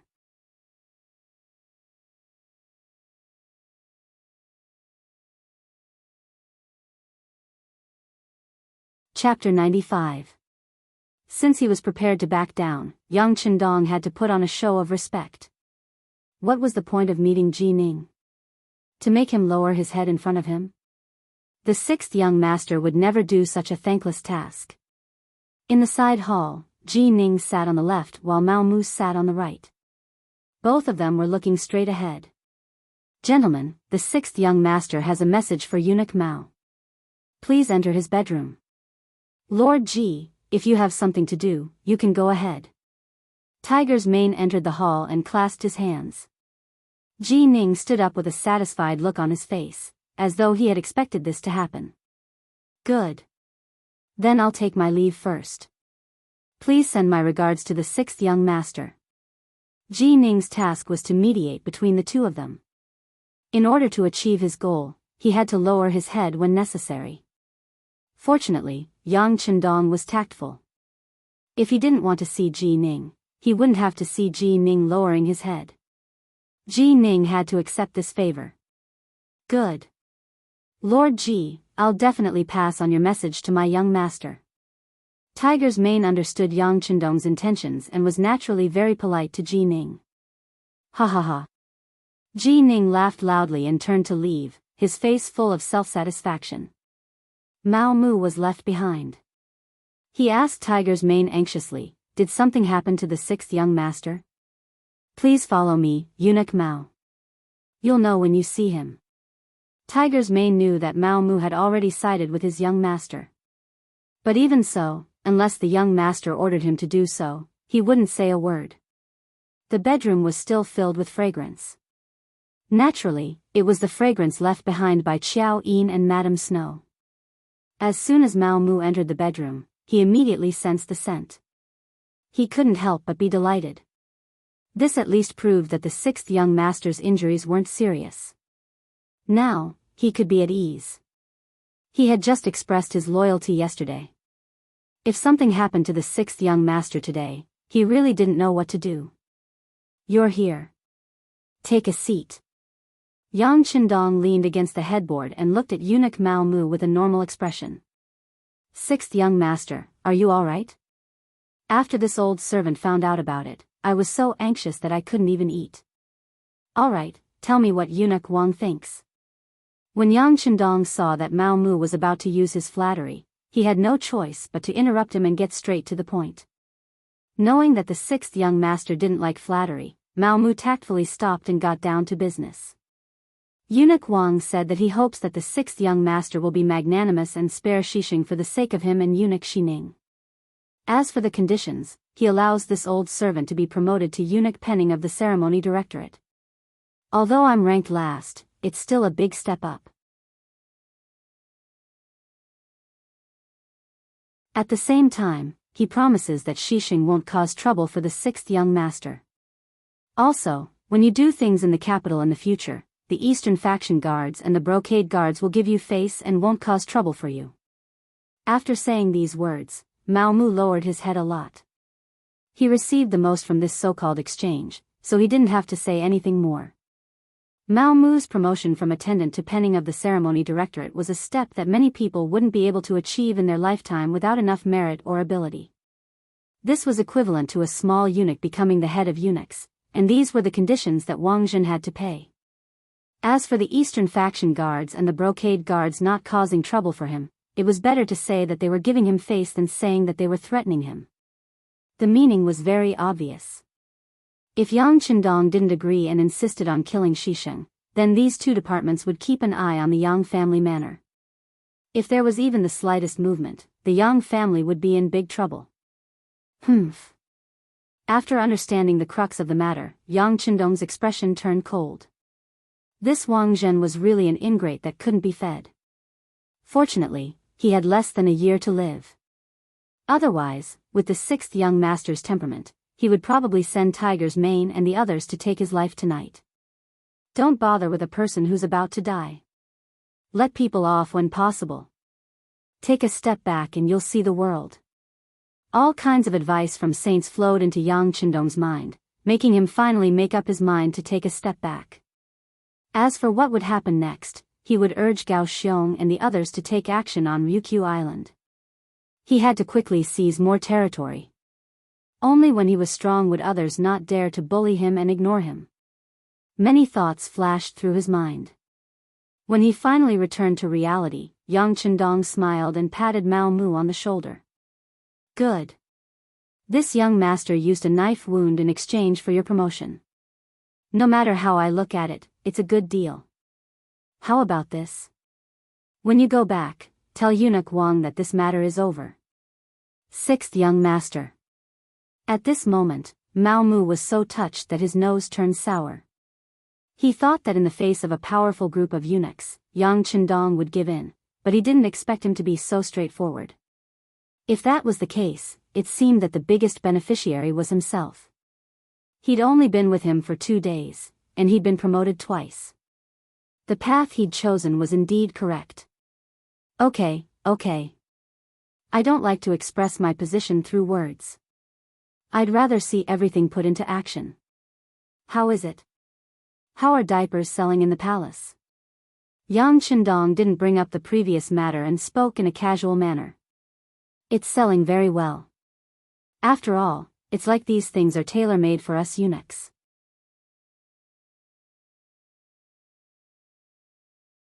Now, all the eunuchs with some status come to me to get the goods. Because of this, some people have bad ideas. But this time, I've been promoted twice, and I have eunuch Wang behind me. Others don't dare to do anything to me. When talking about the situation in the palace, Mao Mu's tone became much more excited. He thought of yesterday afternoon, when several eunuchs who used to ignore him took the initiative to greet him and called him Eunuch Mao. He felt a burst of elation. Good, very good. Continue doing what you're doing. For those eunuchs who have requests but don't have money, you can have them use other things in exchange. For example, some information they've heard. Then, sort out what you think is useful and send it to this young master. Do you understand? Yang Qindong said encouragingly. Mao Mu was a chess piece he'd buried in the palace, and on the surface. At the very least, Wang Jin knew that the two of them had a deep relationship. But this was just a smokescreen. In reality, he wanted information from the palace, and he wanted to use Mao Mu as the center to quickly develop his own power. In the eyes of the sixth young master, the intelligence war wasn't just about information from the capital. He had to know all the information from the officials and the palace. Only then could he make the most accurate decisions. This servant understands. Mao Mu patted his chest and promised, and then he added, I also know a few things about Brother Xining's illegal activities. As long as the sixth young master needs it, I can send someone to sort it out at any time. There's no need. Remember, you're only looking for information. Before you've stabilized your position, don't think about dealing with anyone. On the contrary, you have to maintain good relations with everyone. Do you understand? Yang Qindong shook his head. Xining's fate had already been explained in history. As long as nothing unexpected happened, someone else would deal with him. There was no need for him to do anything. Although Mao Mu didn't understand why Yang Qindong had such a good temper, since his master had said this, as a servant, he had to obey, so he immediately agreed. Just as the officials had expected, after Wang Jin took over the Yang clan, he quickly sent someone to reach an agreement with Yang Qindong. No one knew what sort of promise had been made, but in any case, Yang Qindong, the victim, was no longer pursuing the matter. As a result, some of the officials who wanted to take advantage of the situation had no chance. In the palace, Wang Jin did not go back on his word and promoted Mao Mu to head eunuch of the ceremony directorate. Henceforth, this person would be one of the leading eunuchs in the organization. The gloomy Xining walked into Wang Jin's room. Once there was no one else present, he immediately got down on his knees. My thanks to Eunuch Wang for saving my brother. If you have any orders, Xining will do his best to repay them. Eunuch Xi, what are you doing? Get up, get up. Wang Jin helped Xining up from the ground with a smile. We all serve His Majesty, so isn't it only right for us to help each other? As for that Yang Shima, he magnanimously let this matter pass. You two brothers should know how to be grateful. At least for the time being, don't think about provoking him, understand? Since he had promised not to harass Yang Qindong, Wang Jin had to do it. At least for the time being, he still had to do it. This was also related to his own interests. Yes. Since Eunuch Wang has spoken, I will naturally obey. Then, do you need this eunuch to personally go to the Yang clan and meet the multi-talented Dong Shuai? Even though Xining was smiling, his face still gave people a gloomy feeling. Perhaps only when he was on duty in front of His Majesty would his smile become truly brilliant. That's not necessary. This eunuch asked Ji Ning to go there before, which is already giving him enough face. There's no need for Eunuch Shi to make a trip for such a small matter. Wang Jin shook his head. Regarding Yang Qindong, his feelings were somewhat complicated. No matter what, this person was the descendant of the three Yang Qindong. Logically speaking, this person should be his enemy. But for the sake of benefits, they were bound together. Within a limited range, he would help as much as he could. But once things got troublesome, he would decisively give up on Yang Qindong. Of course, he didn't need such a chess piece in his eyes. He also didn't want more people to come into contact with him. It was enough to have Mao Mu as a bridge. As for Xi Ning, this person was extremely smart. If he was able to establish a connection with Wang Zhen, who knew how much benefits he would get. Xi Ning said this just to express his attitude. He didn't want to make things too difficult for Wang Zhen. Since he didn't need to make an appearance, who would be willing to make an apology? He immediately promised that he wouldn't find Yang Qindong to express his gratitude, nor would he cause trouble for him. In the future, everyone would mind their own business. Then, he asked about his younger brother Xi Sheng. This was the main reason why he came. He asked when his younger brother would be released. You're tuning into the Biyao's Wuxia Chronicles YouTube channel. Don't forget to subscribe and join us on this journey to catch the most captivating stories.